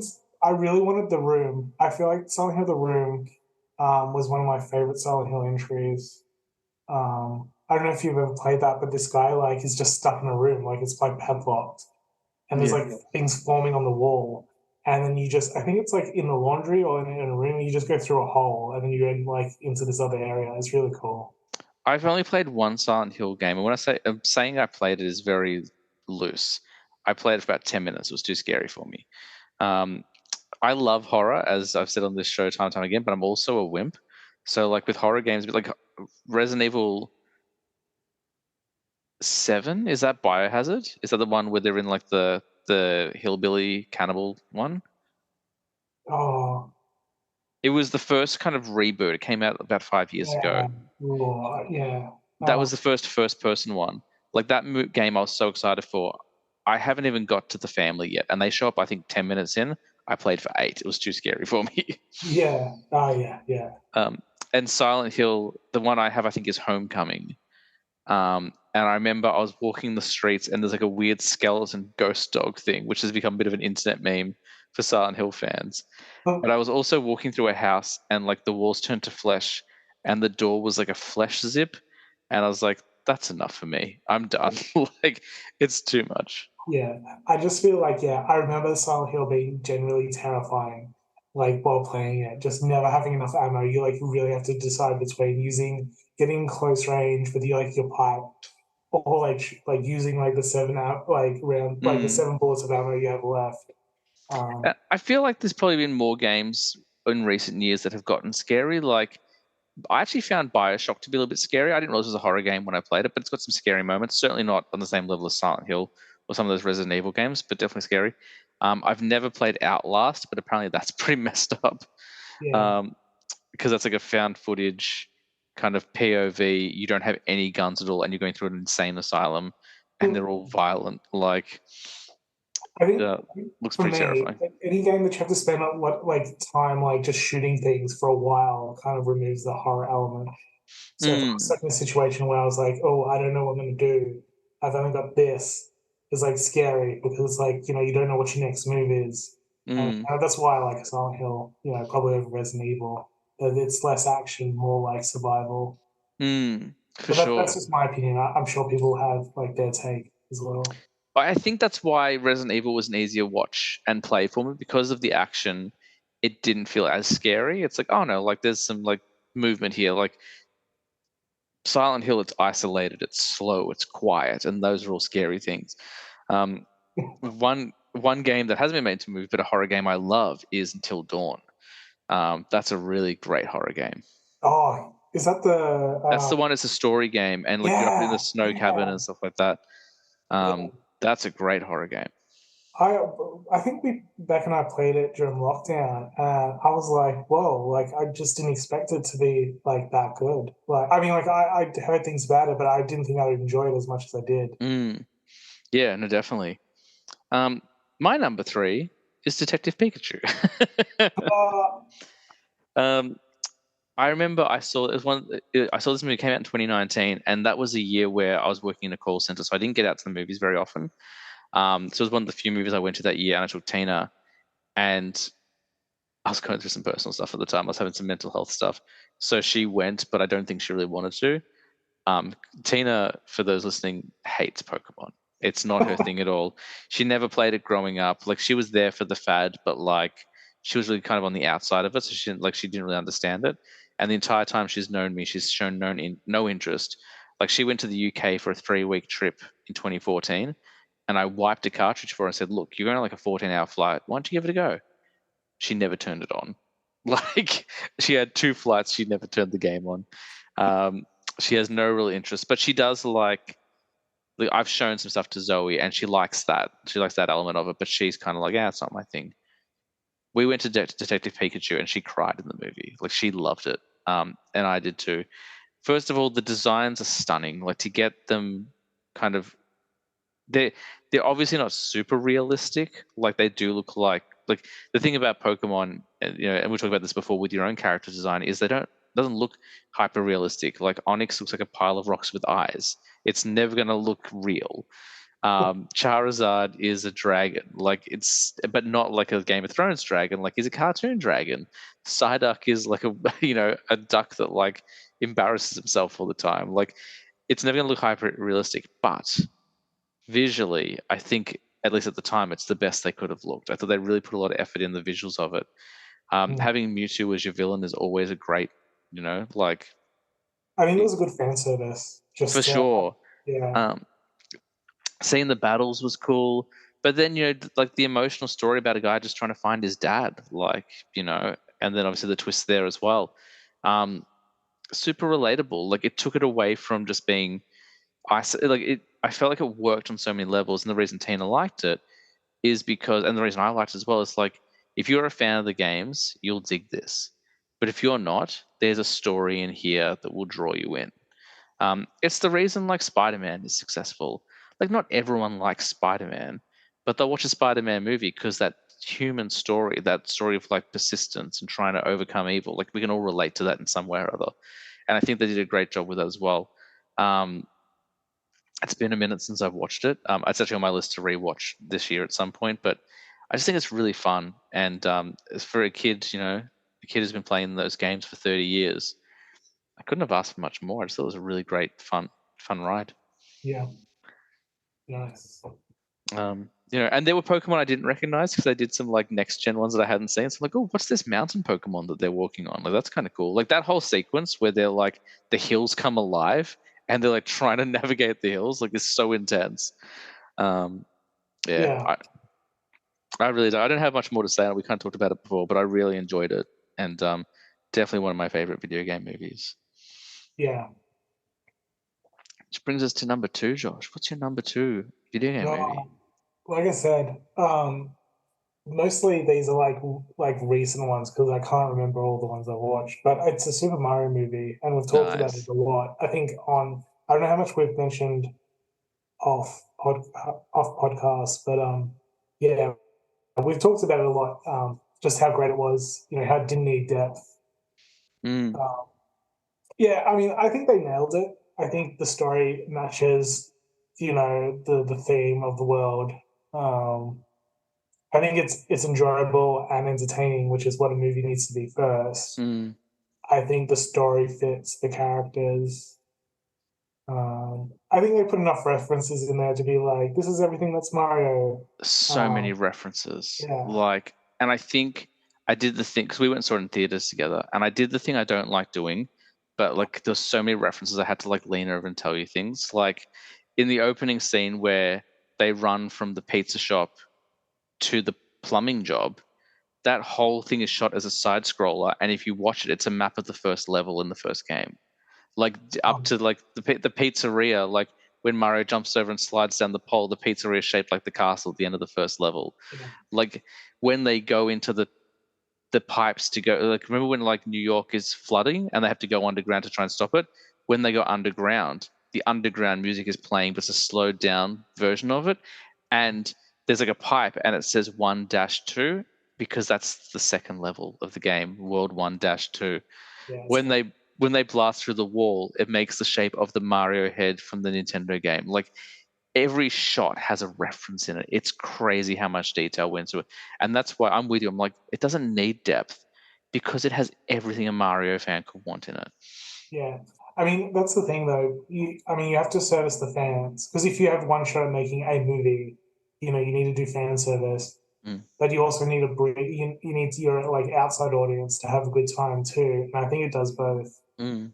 I mean, I like Seth Rogen playing Donkey Kong. I don't know why people have a problem with the voice Great cast. casting. Yeah, Great casting. Like that's Donkey Kong. Like, that's exactly what Donkey Kong would be like. That's it's great casting. I don't think there's a bad casting in the movie. I think everyone is cast well. I think it's the most interesting version of Toad we've ever seen. oh Um, yeah, I was like, oh, okay, but I dig it. Like, I wasn't expecting Toad to be like that. I love that Charlie Day is Luigi. Great Like, casting. I wouldn't have even thought it, but like, so good. Yeah, really, really good. Chris Pratt is great as Mario. Like I know people were worried about that, and people didn't like the voice. Like he's just doing his voice. He's not. And I heard when the first trailer came out, you could tell he's doing a Brooklyn accent. Like and you still get your fan service. You still get the "it's a me." Like they do that a little bit in the. They managed to reference it in the movie without like making the whole movie that. A whole movie of that voice would be so annoying. Yeah, Like I you think would. people need to be honest with themselves. Yeah. Yeah, And then obviously Jack Black as Bowser. Like perfect. Yeah, yeah.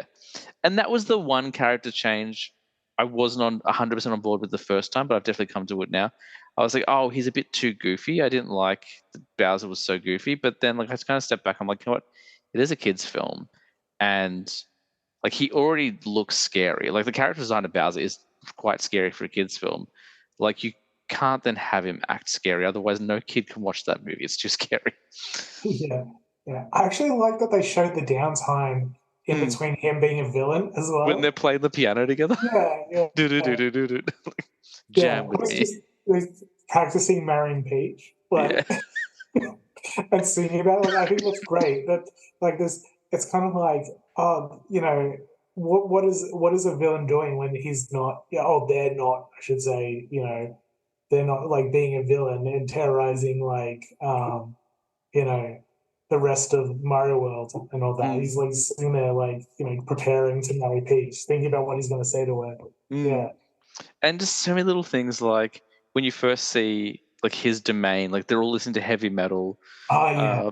Yeah. and like when a Koopa Trooper says the wrong thing, he burns him. He turns into dry bones, like the Yeah. skeleton That version. was Or yeah. like when he's calling out the different characters, like Koopas, Goombas, whatever those things are. It's like I don't know what they're called either. I've been playing those games for 30 years. Yeah. So when Luigi runs into that mansion, is that a Luigi's Mansion reference or not? No, I think that's meant to be like a ghost castle because in the games there's ghost houses and ghost castles. I Yeah, think that's what it's a reference to. But he does have a flashlight, and that is a yeah, reference to Luigi's Mansion. yeah. And until Luigi's Mansion, he wasn't really considered like his character trait wasn't that he was afraid of things until those games, and that kind of became his new personality. Yeah. But I liked that. I thought it was a great little reference. Well, they kind of built out the character a bit more then. Yeah, definitely. Were there any ghosts? I know there were shy guys in the movie. Were there any There ghosts? was King Boo. King Boo was Oh, at the yeah, wedding. that's right. Yeah, yeah, yeah. No, yeah, great. I liked a lot of people didn't like that they did Mario Kart, but I was like, if you get one chance to do a Mario movie, you should kind of, bring in a little bit of the, you know, oh, everything's kind of been in, like, like the Donkey Kong Mario battle was obviously a good way to tie in the Donkey Kong universe. But also set up Smash Brothers because like that's what Smash Brothers kind of looks like. Yeah, Yeah, so that was a really cool little reference. Um, and you can't do like what you don't watch a Mario Kart movie. Like I don't want to watch a Mario Kart movie. I Like think, what? yeah, I just think it was worth making it interesting. It's like, you can't just have them platforming the entire time. Yeah, Like, it just, like Donkey Kong's village has like cars, and they like tied it in a funny way, and then like they got to like do like a whole cool action sequence, they gave with you all the shit. Rainbow Road, Yeah, and when they're building the carts, it's literally how you build the carts in the game. Like if you play Mario Kart, like there are scroll wheels, and you click the A button to select. Like that was all.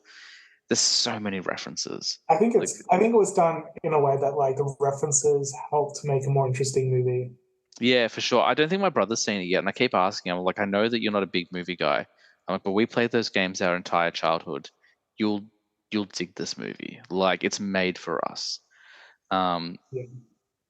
And no, just for that, sure. just that star in the when they're all caged up, that Oh depressing. yeah, like the depressed one. Like Yeah.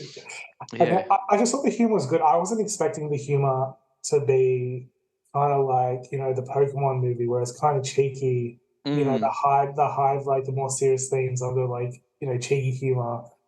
Uh, And that's the thing. Like, and that's why I don't get the people like, oh, well, it's a kids movie. It's like it is, but like that sense of humor is not just aimed at children. Like there are jokes in there that like kids won't get, and like it's not raunchy. It's not like bawdy humor. Like it's very mainstream accessible, but there's just a few extra little bits in there. Um, or like something as simple as like in the one of the very first scenes, Mario's like, I don't want to eat mushrooms. I hate mushrooms, and it's yeah, like, oh that's what I was boy. about to say. Yeah, they expanded like they made something interesting. Like, well, Mm, Mario eats mushrooms all the time. Let's make him hate eating mushrooms. mm, But I thought that was the most clever thing they did. mm, Is like they kind of made like this moment where he has to eat mushrooms all the time, yeah, and they kind of made it more interesting and gave the character more personality from nothing because it's like Mario's pretty two dimensional. No pun intended. Like, yeah. And like Mario, even though he's the hero of all the games, like he's not infallible. Like, do you know what I mean? Like he makes mistakes. Like that's like he falls down the gap again and again. Like you have to try the game over. So I like that. Whilst he was ultimately a hero in that movie, he wasn't a hero from the get go. Like he had a hero's journey and stuff like that. And I liked that Peach was a strong character. Like I know people are like, oh, she's meant to be rescued. Yeah, in the 80s she was, but like she's had her own games. She's had to save Mario and Luigi before. She's played tennis and golf with those guys. Like, well, and she's like in charge of the kingdom. Like, yeah, like so she's a princess. Like she's a monarch. yeah, she'd have to have some kind of sturdiness to her. Like, she Mm. can't just be like a damsel the entire time. Yeah, and absolutely, and like her, like Yeah, having the ice flower was like a great little moment in the wedding and stuff. yeah. Also, she's kind of like your oracle in the world. Like, she's the Mm. one who's kind of like, because Mario's like you're in, and then like she kind of like explains the world as well. So it kind of works. Yeah, but also like there's a bit of a mystery because they show the flashback of her arriving in the Mushroom Kingdom Yeah. that she might be from Mario's world, she could be from a whole other world. So it's like there's so much more story to tell there. And again, like her origins, to my knowledge, have never really been explored in the games. I haven't played all of the games, so it's possible they have.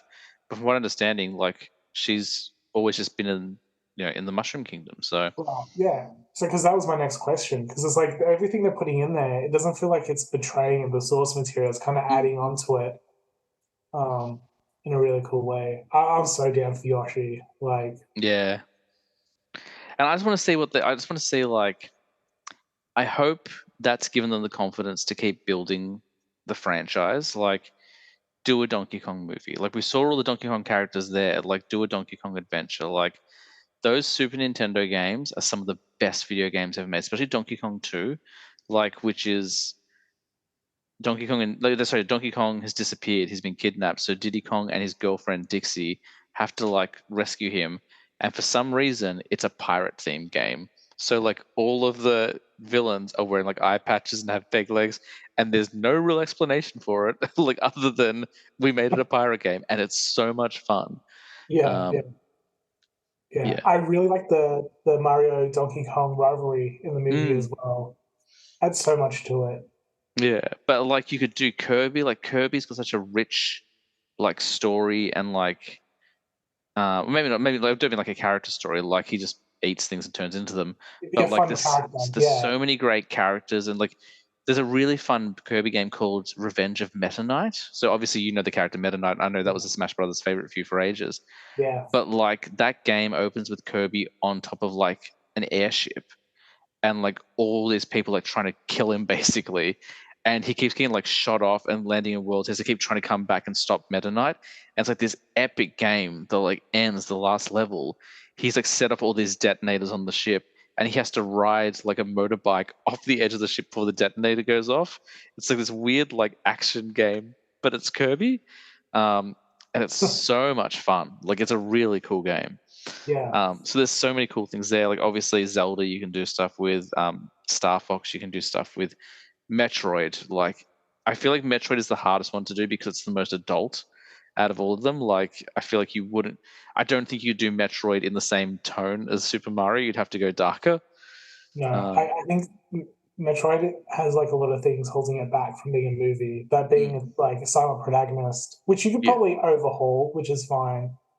Um, but then it's like it's pretty sci-fi. So with like, do you lean into the realism or do you Mm, lean into like the stylized element? And you're like, yeah, mm. I don't know. Well, I mean, until like recently, Mario. I mean, Mario has had a voice for the last 20 years, but he's only really said like three things. Like he's never really had a dialogue either. So I feel like he could do something with that. Yeah, Um, I wouldn't care if they gave Samus a voice. Like, yeah. I'd be totally My fine with that. money is probably on Zelda being the next biggest thing because like that has it's story rich already and the fan base is pretty big and their games sell well. Yeah, I feel like that'd be an instant money maker for them and low risk. So if I yeah, was definitely, and if I especially was because fantasy is so sought after. Like, everyone's always looking for the next Lord of the Rings. So, like, Zelda, you could definitely do something with.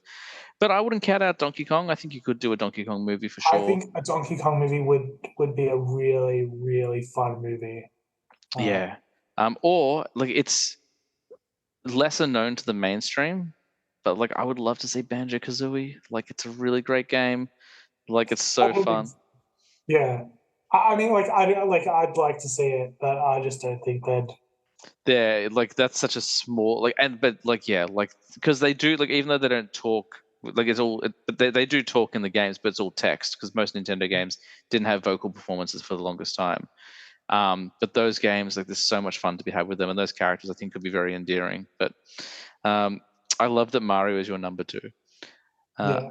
my number two is Mortal Kombat, the 2021 re-release, the one that we went and saw in Ooh, theaters together. yes. I almost put the 1995 Mortal Kombat because I love that 90s Mortal Kombat movie so much. Yeah. Um, the only thing holding it back is it doesn't quite capture the spirit. Like it's almost there, um, and I don't care that it's cheesy and it's wacky and silly. Like I actually appreciate that, but it just doesn't quite hit all the marks. Whereas the remake they did the last couple of years, I think is fantastic. Like it captures the tone completely. Like it is wacky and goofy. Like Josh Lawson as Kano is hands down the best performance in that movie. Like just him being a real like bogan larrikin character, um, and being like a disgusting human being, like is so well executed and so funny. I think all the cast is good. I don't 100% agree with the Cole character. I don't think he was necessary, but I also understand they wanted to kind of have a character that kind of guides you through the world of Mortal Kombat. Yeah. Um, I probably would have, I didn't think his ability was that interesting compared to like yeah, I was like, I 100% agree. I don't think his ability was very interesting either. Like I would have preferred, especially because it opens with that brilliant scorpion sequence. Like the yeah, first 15 minutes is just like the origin of how like Sub-Zero came and killed his entire clan and most of his family, and then him himself. yeah. I still Like feel like that's my favorite part of the movie. Like, I don't know why, just the opening is just like, I was it's like, this is awesome. we were sitting there and we were like, can you believe that this is a Mortal Kombat movie? Like, look what they're doing. This is great. Yeah, But you get some really great stuff, like the violence really helps. Like they really lean into the brutality of it all.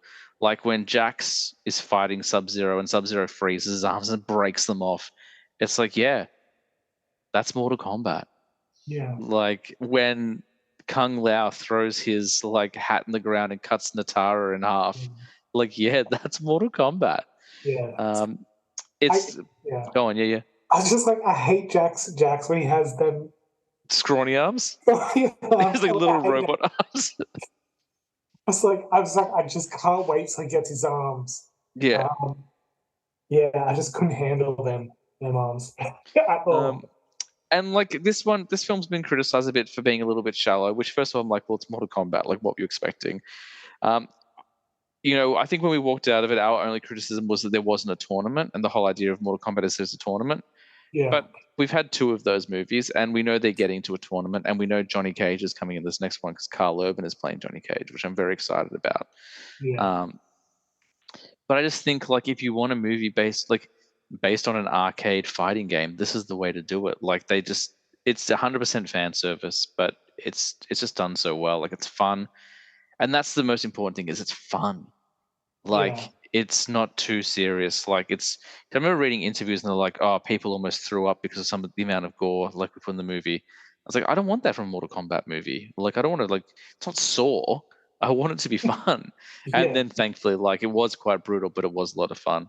All the casting I think was really good. Seeing your favorites do the things they do, like seeing Scorpion throw his spear and say, "Get over here!" Like it's such a simple thing, but it just means so much. Seeing Sub-Zero being this crazy master of ice and freezing, exploding people and stuff is cool. yeah, Yeah, there's more characters coming. Like they've cast Quan Chi. I think Baraka's coming in the next one. Um, they're bringing a lot more characters, which is very very cool. Um, quick side note on the mention of Carl Urban, I was reading today that apparently I think it's Deadpool, the new Deadpool movie, Carl Urban is going to play a variant of Wolverine, um, which I actually think is pretty cool. So Ooh, that's cool. Do you I reckon don't know if there's I don't know if there's any he truth could to play it, but I was Wolverine? like, sorry. Do you reckon he could play Wolverine? Well, Hugh Jackman's in it, and apparently Hugh Jackman is going to be the MCU Wolverine until Secret Wars. Because Secret Wars, I think, is going to reboot everything. I think they're going to close the universe at the end of Secret Wars. Which when I first read that, I was like, what? Why would you reboot? But then I was like, you know what? At Secret Wars, we will have had about 40 movies. So maybe that's not a bad idea. Like maybe you close your universe and start again. I heard Daniel Radcliffe is rumored to be in the Deadpool movie as well. Do you reckon that's a variant they're gonna have? I Him? would like him as Wolverine. He's always been my first pick. I've also heard Taron Egerton, who was in the Kingsman movies, rumored to have auditioned for Wolverine. I think he'd be great as well. Anyway, sorry, I got sidetracked. Because I remember the Carl Urban thing. I was like, I need to tell you that. Yeah, But yeah, Mortal Kombat, I just think it's great. It's just so much fun. Like they introduced new ideas, like the whole idea of chi and stuff like that isn't in the games, but yeah, just like the idea that you have to be selected for the tournament and then you can unlock certain powers and stuff. I thought that was kind of cool. yeah, Um, but yeah, it's yeah. Look, not for kids. Just like the games were never for kids, the movie is definitely not for kids. But if you're a fan of that franchise, I think it's hard to be disappointed by that movie. yeah, yeah. Which brings us to our number one picks, Josh. What is your number one favorite video game movie? This is funny because my number one is the 1995 Mortal Kombat movie, Oh, that's amazing. and what you said about like the remake, I feel totally the opposite way about Oh, it. really? Yeah, so I think that that 1995 one captures Mortal Kombat for me personally better than the new one. I think it's because of the tournament, but it might be because of the You 90s are choice right. as well. They I just, yeah, huh? I don't Sorry. know. I was just like, it's the '90s cheese as well that matches up with the game, I think, or maybe just the nostalgia of the game. Mm. I think just that opening scene in the like the monk temple as well. That's When really, Shang yeah, Tsung kills Lu, not yeah, Lu, Chan, sorry, and he's yeah. like, your brother's soul is mine. Yeah. Yeah. I feel like there's a lot of cooler scenes that I just remember from that movie. I like the new one. I mean, that opening scene with like Sub Zero and Scorpion, I love that so Mm. much. In I fact, actually almost put them both at the same. I almost talked about both of them at the same place. Like I do love that Mortal Kombat '95 movie so much. yeah, I just feel like I really like the way it's done. I don't mind the CG for the time. Um, to me, Even Reptile. yeah, is Reptile in the first one or the second one? Yeah, he's in the because he's like that shape shifting thing, and he looks like a cartoon. I like when he Yeah, becomes. I like when he becomes the man. Like that's cool. But like the I weird lizard thing. no, no, I like it. I like him going to the statue and then activate Mm. the ninja. That was one of my favorite scenes. Yeah, that's cool. When Liu Kang fights Reptile, that's so awesome. Yeah, yeah. You always got to have a cool reptile fight in a Mortal Kombat movie, Mm. given at this point. I don't know how I feel about Reptile in the latest movie. Because he's It's more like a lizard. more like a beast, and I know the games did that more. There's a period where he was just more beast, and now in the recent like games, they've like made him more of a ninja again. Yeah, I And, haven't. I think the new. I don't know if the beta dropped or whether they've actually released it now. But Mortal Kombat One, people are able to play it now. I think yeah, so. the story seems really good. Sorry. The story for it seems really cool. Yeah, Yeah, I want to play it. I don't even know if I have a console that'll play it. I don't know if it had a PS4 release or not, and I haven't got a PS5. So. yeah. I think the last game I just sat there watching the cutscenes. Mm. Last game, so it's like I love Mortal Kombat, but I don't have time to play it at the moment, so I just watched all the story for it.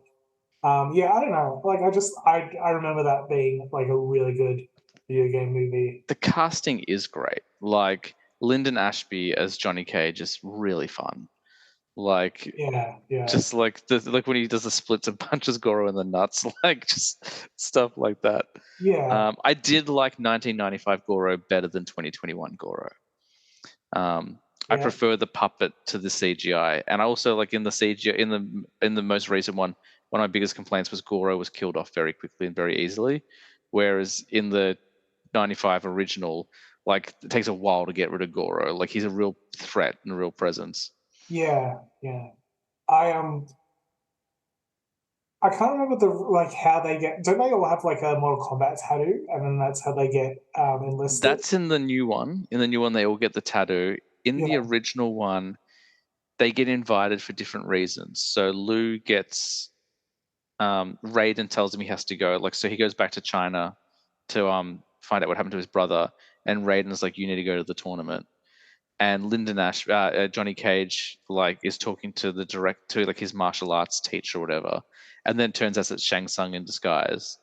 And he tells him like to go to the tournament to prove you're a great fighter. And Sonya Blade is trying to find Kano because Kano killed her partner. And yeah, then someone says Kano went on this boat here. If you go on the boat, you'll get Kano, and that's how they all get suckered into the tournament. So none of them receive an invitation; they get told by other people to go. yeah. Doesn't Shang Tsung sort of set the whole thing up so he gets like Yeah, close? and he's really focused on Sonya Blades. Like he wants to fight Sonya. Like he's obsessed with her. And I was like, why? It's never explained. Yeah, yeah. I mean, there's a few plot holes, but Oh, like that's not a criticism. Like I love all that stuff. yeah, Um, I just it just feels more iconic than the new. I like the new take, yeah, but I feel like the embodiment, the 99.5 version is more of an embodiment of it, and I think the story's still cool. I think they play through the story pretty well.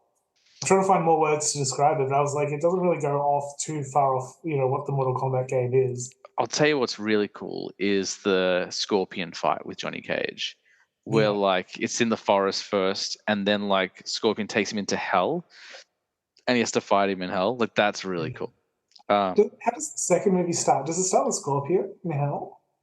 Or is that just the same? Is that just number the one? Annihilation, like the 90. Yeah, No, so at the end of the first one, they return to China, and then like the sky opens up and the Emperor is there, and then the second one starts exactly where it left off, and Shao Kahn kills Johnny Cage. yeah, And I think he abducts Katana. Maybe not, I can't remember. And then they have to find Katana and save stop Shao Kahn, and like Liu Kang meets Sub-Zero's brother, and they meet Jax, and like they fight Cyrax, I think, and Smoke, Yeah. and Melina. Like it's pretty ambitious, and then like there's a Baraka fight where I think Katana is in like in a cage, and Liu Kang has to fight like 4 Barakas and stuff like that. Yeah. And I can't. yeah, I remember the bad CG though. When they transform into the dragon and the weird Hydra thing. Wasn't it claymation? Isn't that what it Yeah, was? yeah. Yeah. Somehow it gets like worse than the first movie though. That's right. There's I don't Nightwolf. know. Is Nightwolf in it? Yeah, yeah, And Jade as well. Um, yeah, it's not quite as good as the first one, but like it's ambitious. Like there's some really cool stuff in there, but yeah. um, I think as a franchise, it's really fun. Like, and then there was like, do you remember like in 2011 they did like the short films, Mortal Kombat Legacy, and I like they haven't did. seen them. Are they good? Well, I think there's a mini series and there's like a web series, but there's Yeah, also like a 10-minute yeah. movie. I It was remember during the them. time where everyone was making realistic, like grounded movies Yeah, based on our childhood. So there was like the really serious Power Rangers movie. I don't know if you ever saw that one, but that was pretty interesting as well. yeah, Um, but yeah, I feel like every iteration of Mortal Kombat has had something interesting. Um, and I do like that franchise as a whole, and I do like those original movies as well. So I think the 95 Mortal Kombat's a great pick. yeah. So I kind of like them. What I didn't like for the new movie is they spent their time trying to get that chi power, and it was just them sitting around trying to get it so they Yeah. could fight. And I'd rather them like work up to it, like because like the movies want a whole training session. Like aside from Yeah. Scorpion and Sub Zero, like which is the most interesting part of the story, we're kind of watching like them trying to like you know get to the point where they can fight, and then they do like a fake like tournament, and you're like, I was kind of expecting a tournament when it's going to happen, and yeah, It's a really fair point, and you're definitely making me second guess my pick. sorry. No, I'm just I gonna. think it's an awesome movie. Like I love like everything that happens in that movie, but I think it's like with that compared to like that the 1995 one, you kind of just want to see them fight, like you Yeah, just for sure. in the And when they do tournament. fight, the fights are really cool. Like Yeah, every fight is brutal. Like that whole reptile fight where he goes invisible, and then like Kano tears his heart out. Like that's really cool. yeah, There's definitely lots of cool fights there. There's some weird choices for characters in that remake. Like, I'm not sure why Cabal and Rico were characters. Like, for me, they always felt like kind of like third tier characters. Like, I would have preferred. yeah, So, but I also like we didn't get Katana at all in the movie, but we got Melina, and then we killed Melina. But Melina is so tied into Katana. I would have liked that relationship more. But anyway, I digress. I still really enjoy it. I enjoy all those films. I think they're all really fun. yeah. No, I think it's oddly strange that Mortal Kombat is like in the top tier of like both our lists. I know. I'm sure people are like, "You're crazy. You guys are idiots." Like, is there a better? Oh well, we should hear your number one first before we discuss if there's any better ones. Also, we should talk about very quickly Techno Syndrome, which is the Mortal Kombat theme song, which is maybe the best theme song to anything ever. Yes, Which is the Mortal Kombat. Like, oh, yes. so good. As a sidebar, did you ever play Shaolin Monks? No. Oh, the Mortal Kombat game? Yeah, Yes, I did, but we didn't get very far and it was quite tricky. The spin off games have always been very mixed. I know people did not like Sub Zero Mythologies. They thought that was a really tricky game. I never played that. I've played the original one, obviously. Mortal Kombat 4 on 64 was a big one for me. I played that a lot. That was a really fun. yeah. We played that. We played We that a played lot. heaps, yeah, we played that heaps. Deadly Alliance with the Edema song, Immortal. We played Yeah, that a lot. yeah, Um, Deception, I really liked, and that had a story in it. Um, but I remember I was playing it with a friend when I was and like it was on school holidays, I think, and we got to like the twist, and then like my dad came in and like yelled at me because I hadn't like helped out all day, so I missed how the story ended because I had to go do yard work, and then I came back and my friend was like, "Oh, it was really awesome." I was like, "Damn it!" And I haven't gone back to play it since. Um, I didn't play Annihilation. I think that was a Wii exclusive. Yeah. Um, and I played the reboot, the one that like we didn't get in Australia for the longest time because Australia didn't have an R rating for games. But once we got the R rating proof, there was the Mortal Kombat reboot. I didn't play 11, and I obviously 1 is quite new, but I played a fair few of them, and I've always enjoyed them. Like they're not complicated; they're just like fighting games. Mortal Kombat versus DC Universe I quite liked as well. Yeah, I haven't played that. I'd love to play that one. The only problem with it is that they had to tame it down because DC was like, we don't want violence, and then they made Injustice, which is quite violent. Yeah.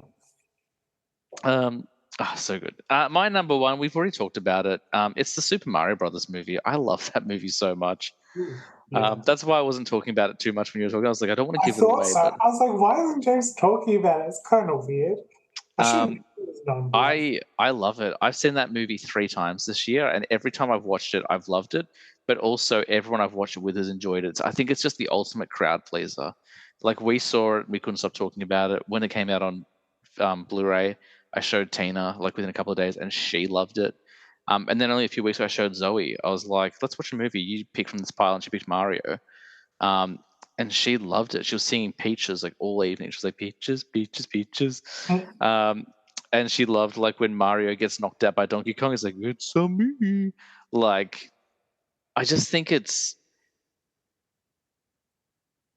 so simple, and that's fine. I don't need and like that's I guess like the whole gist of this conversation since we started talking about video game movies is that people feel they need to be complicated and that's why they don't work. Like just keep it simple. Like it doesn't need to redefine the genre. It doesn't need to like be the next big thing. Like Mario I think was $1 billion movie this year. It made $1 billion just because it was a crowd pleaser. It was simple, it was fun. If you're a nerd and you're into those games, you'll pick up on plenty of references. Like was giving out a bunch before, but it's something the whole family can watch. Like, yeah, you know, I haven't shown like I keep telling my brother and my dad they need to watch it, and I know they'll love it because it's just so simply done, so well executed. All the characters are great. We talked about Mario and Luigi before and a little bit on Peach. Toad, like what a revelation. Like Toad is the most annoying character in the games. Like he's so frustrating. But in this movie, he's like brave and enthusiastic and wants to like be part of something more. Like he's got drive. He's so great. yeah, Um, it's like that whole training montage of him doing, him like hitting the blocks and stuff and not being able to do it, but he keeps getting up and trying again, like is really fun. yeah, All the Donkey Kong stuff is great. Like them getting eaten by the eel, that is straight out of Mario 64. You go inside an eel's body, like every shot there's a reference. It just makes me smile. Like it may be. I was talking to you about Ninja Turtles before we started recording, and I love that movie as well. Ninja Turtles and Super Mario are like easily 2 of my favorite films this year. Like we've just had so many great movies, but they're just fun and they keep it simple and they just focus on like character relationships and like they don't worry about the frills. They're like, we'll get to all that sort of stuff. We'll give you Wario and Waluigi. We'll give you all that later, but right now let's just get a simple origin story of Mario and how he becomes like the hero of Mushroom Kingdom. Like it's just yeah, so good. yeah. I think the fact that it goes back into the real world, I wasn't expecting it to go back into the real world either. Like I Mm, thought they were going to stay there. Like the fact that they go back into the real world and save the day, mm. I think is really good. And then they join, and then they go back to the Mushroom Kingdom. It turns out they're living there and stuff like that as well. And I think like not pushing too hard on the Mario Peach romance was good. Like they could have gone down that road, and there's definitely affection there. Like he's definitely like is interested in her. You can kind of see that, but it's more about him saving his brother and her saving the kingdom. They both got their own kind of personal goals. They're like, we need to do this, Yeah, and we'll worry about love later. There'll be time for romance.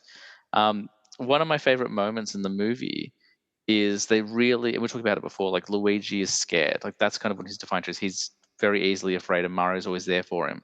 yeah, So in that final battle, when Bowser like is breathing fire towards Mario and he thinks he's about to get burnt alive, and like the camera pans back and Luigi's holding up like a manhole cover to save his brother. It's like what a beautiful character moment for him, where like suddenly he had to be brave because he wanted to save his brother. Like it's so beautiful, and it's a Mario movie. Like it's such a human moment. Yeah, I think it's crazy that people are like, oh, it doesn't have enough depth. But I was like, yeah, Luigi ended up by himself without Mario and had to do that whole like, self improvement thing, and then like he got the strength, And to sort of like pay his brother back, in that moment. yeah, and like I guess like some people complained that Mario and Luigi weren't together enough, and that would have been good to see their dynamic more. But I think the only way to tell that story and to have them both kind of achieve their character arcs is to separate them. Because there'll be plenty of time for them to hang out being brothers. You got the whole opening of that film, like those guys doing stuff together. Um, Yeah, I don't know where that it's crazy because it's like I'm looking at the reviews of all these video game movies, and Rotten Tomatoes has super. Oh no, that's the old one. Um, where is it? Mario. Um, Hang on, how long ago did it come out? the new one, 2023, it came out in March, I think. It's about 6 months ago. Yeah, where's it on here? Anyway, yeah, I'm just like the original one come out with 23 percent rating on Rotten Tomatoes. Yeah, I think the audience score was a lot better than the critics score. It got kind of slaughtered by the critics, but the audience came out for it. And that's why I always say on the show, like, don't listen to critics because they get paid to tell you things are bad. Like, that's their job. Is Yeah, that they get. Um, it's crazy. Like if it, like I don't understand like where we don't like rate something being entertaining or being for like entertaining for what it is, which is mm, kind of like the problem that superhero movies have, being like just fun action movies, is that they're not rated for what they are, kind of thing. mm. No, it's not a perfect film, and it's probably not gonna, it might not win any awards, but that's okay. Like, I think I've watched that movie more than any other movie this year. Like, I'm trying to think.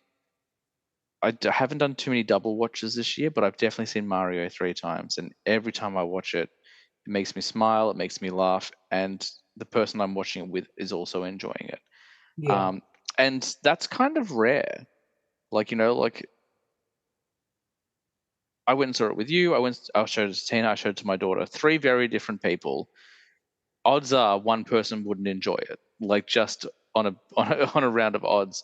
I think the last time I saw a movie that had universal appeal like that was School of Rock 20 years ago. Like everyone I showed School of Rock to, people were like, oh my god, this movie's amazing. But most films don't do that. They don't have that effect. But Super Mario is 100% that movie. yeah. Um, I so just I just found it. It's yeah, always animated. It had rating of 58, which just still feels too low, even though it made like over a yeah. I don't even know what that number is. I think it's the highest grossing movie of the year. I think it. Yeah, yeah, Um, yeah, it does exactly what it needs to do. Like, and if you're a fan, like just play a game next time you watch Super Mario. Just pause it randomly and see how many things you can find in that in the shot you've paused it on, because guarantee there's an Easter egg in there. yeah. It's great. I just That's my list and that's your list. I think we've got pretty good lists personally. yeah, yeah. There's a lot of movies on here that I haven't seen or Oh, can't really? remember. What kind of jumps out at you, the stuff that you haven't seen? Prince of Persia, Yeah, I never saw that one either. Yeah, um, Blood Rain. I've tried to watch. I can't watch it.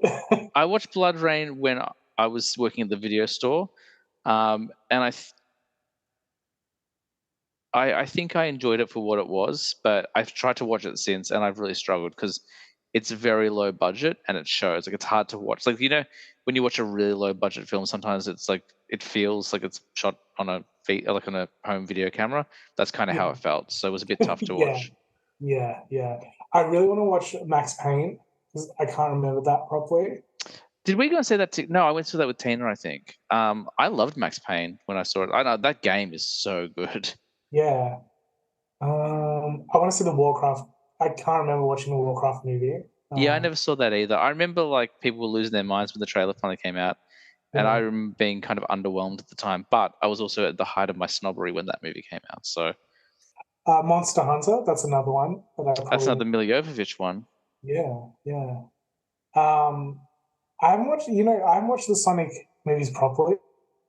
even though like Jim Carrey's in them, I think they're cool, but I haven't actually because I've always like watched them with my nephews, and they kind of like they'd get bored of it and then just be like, oh, I want to watch something else now. So I've never watched them properly. I've only seen the first one and I enjoyed it, but I haven't seen the second one yet. And my nephew loves Sonic. Like his sneakers are the Sonic sneakers. Like he's obsessed with Sonic. And like he's got like old Segas and stuff and he plays Sonic all the time. And he was saying that like the second one is so good. Now he is 11, I think. No, maybe 11. He's quite young, so like his review will be different to my review. But he was saying that if you like the first one, the second one's even better, and it's got Knuckles. Is it Knuckles in it? I know Tails is in it. I can't Yeah. remember. But Yeah. I And don't have just the same Uncharted. connection to the source material. Like I was a Nintendo kid, so I didn't kind of get the same exposure to Sonic. But I liked that first one, and Ben Schwartz is a great actor. So Yeah, yeah. No, it looks fun. Looks cool. Uncharted is probably another one that oh kind of yeah, I keep meaning to watch Uncharted. I like Tom Holland. yeah. So the films that are coming out are Five Nights at Freddy's, Borderlands, another another Sonic, Yeah, they announced another Sonic. Minecraft Um, movie, which one? uh, a Minecraft movie. Yeah, that makes sense. Five Nights at Freddy's, I know, like the generation younger than us is obsessed with because that was a huge game. After Yeah. we but like it wasn't really our generation, just like Minecraft. But apparently, like the puppets in Five Nights at Freddy's are meant to be all like there's no CGI. Apparently, it's all like puppetry and like costumes and stuff. So Oh, that's good. Yeah, I'll that's go a see cool that. little reference. And Blumhouse tend to do pretty good with horror. They make some pretty great films. So Yeah. Days Gone, zombie apocalypse with a motorcycle. I don't think that's special. Dead by Daylight. I don't. Another zombie. mm. Firewatch. Yeah. Yeah, I Uh, don't know a lot of these games. I've been out of the game for a while. So yeah, Pac-Man. I don't know how they'll do that. There is one here that I'm really excited about mm. that they might not ever make, and that's a Splinter Cell They've been movie. talking about that for a long time as Yeah, well. I mean, like Tom Clancy already has his books being made into movies. Mm. So I was like, it's not crazy to have like a Splinter Cell one. Yeah, for sure. I going back to Pac-Man. I think if you're gonna do Pac-Man, you have to do it approach it the same way you approach Mario. I think that's the trick. Yeah, Like yeah. that's the way you do it. I think. Here's a hard Um, one: Space Invaders. You could do anything with that. well, here's a movie I was going to talk about, and it might get an eye roll from the listeners, and it might even get an eye roll from you. But one thing I thought they did a great job with, kind of playing with those arcade games, was Pixels. Um, Yeah, yeah, that was a movie when it came out. I was like, that looks so dumb. And I watched it in lockdown when I was kind of going through my whole like, what, I'm not going to be so snobby anymore. I was like, you know what? It's not going to win any awards. It's not the best one seen, but it is fun. And just the idea that the aliens took shape of those classics. I feel like that was a good way to do Space Invaders and Centipede and Cubit and stuff like that. yeah. And even Pac-Man to an extent. Like, I don't know if you need to do those games are kind of tough. I never saw Battleship, but I know they did a Battleship movie. Like, I don't know whether it's like some games I think are really hard to translate into a movie. There's just not quite enough content there. Thing with battleships though, it's like kind of just a war movie, and you've just used the IP Mm. or the name, the identity of battleships. I don't know if it's like, I mean, yeah, the game. I mean, Yeah, like I how can't wait for far? Chess the movie. Like, Yeah, how far do you push like the actual content of that? mm. um, Yeah. excellent, man. No, I like our lists a lot. And I'm glad we finally got to do it. And talk about some video game movies. Do you have anything you want to plug? Is there anything you want to add before we wrap things up? Do we should send them to your Instagram so they can look at all your cool concept art? No, that's all right. We talked about it enough at the start. Go to Deadleaf Games on Instagram, guys. It's really cool. Do it. Josh will never plug his own stuff, and unless I open a conversation about it, he won't talk about it. But go and check it out. It's really, really cool.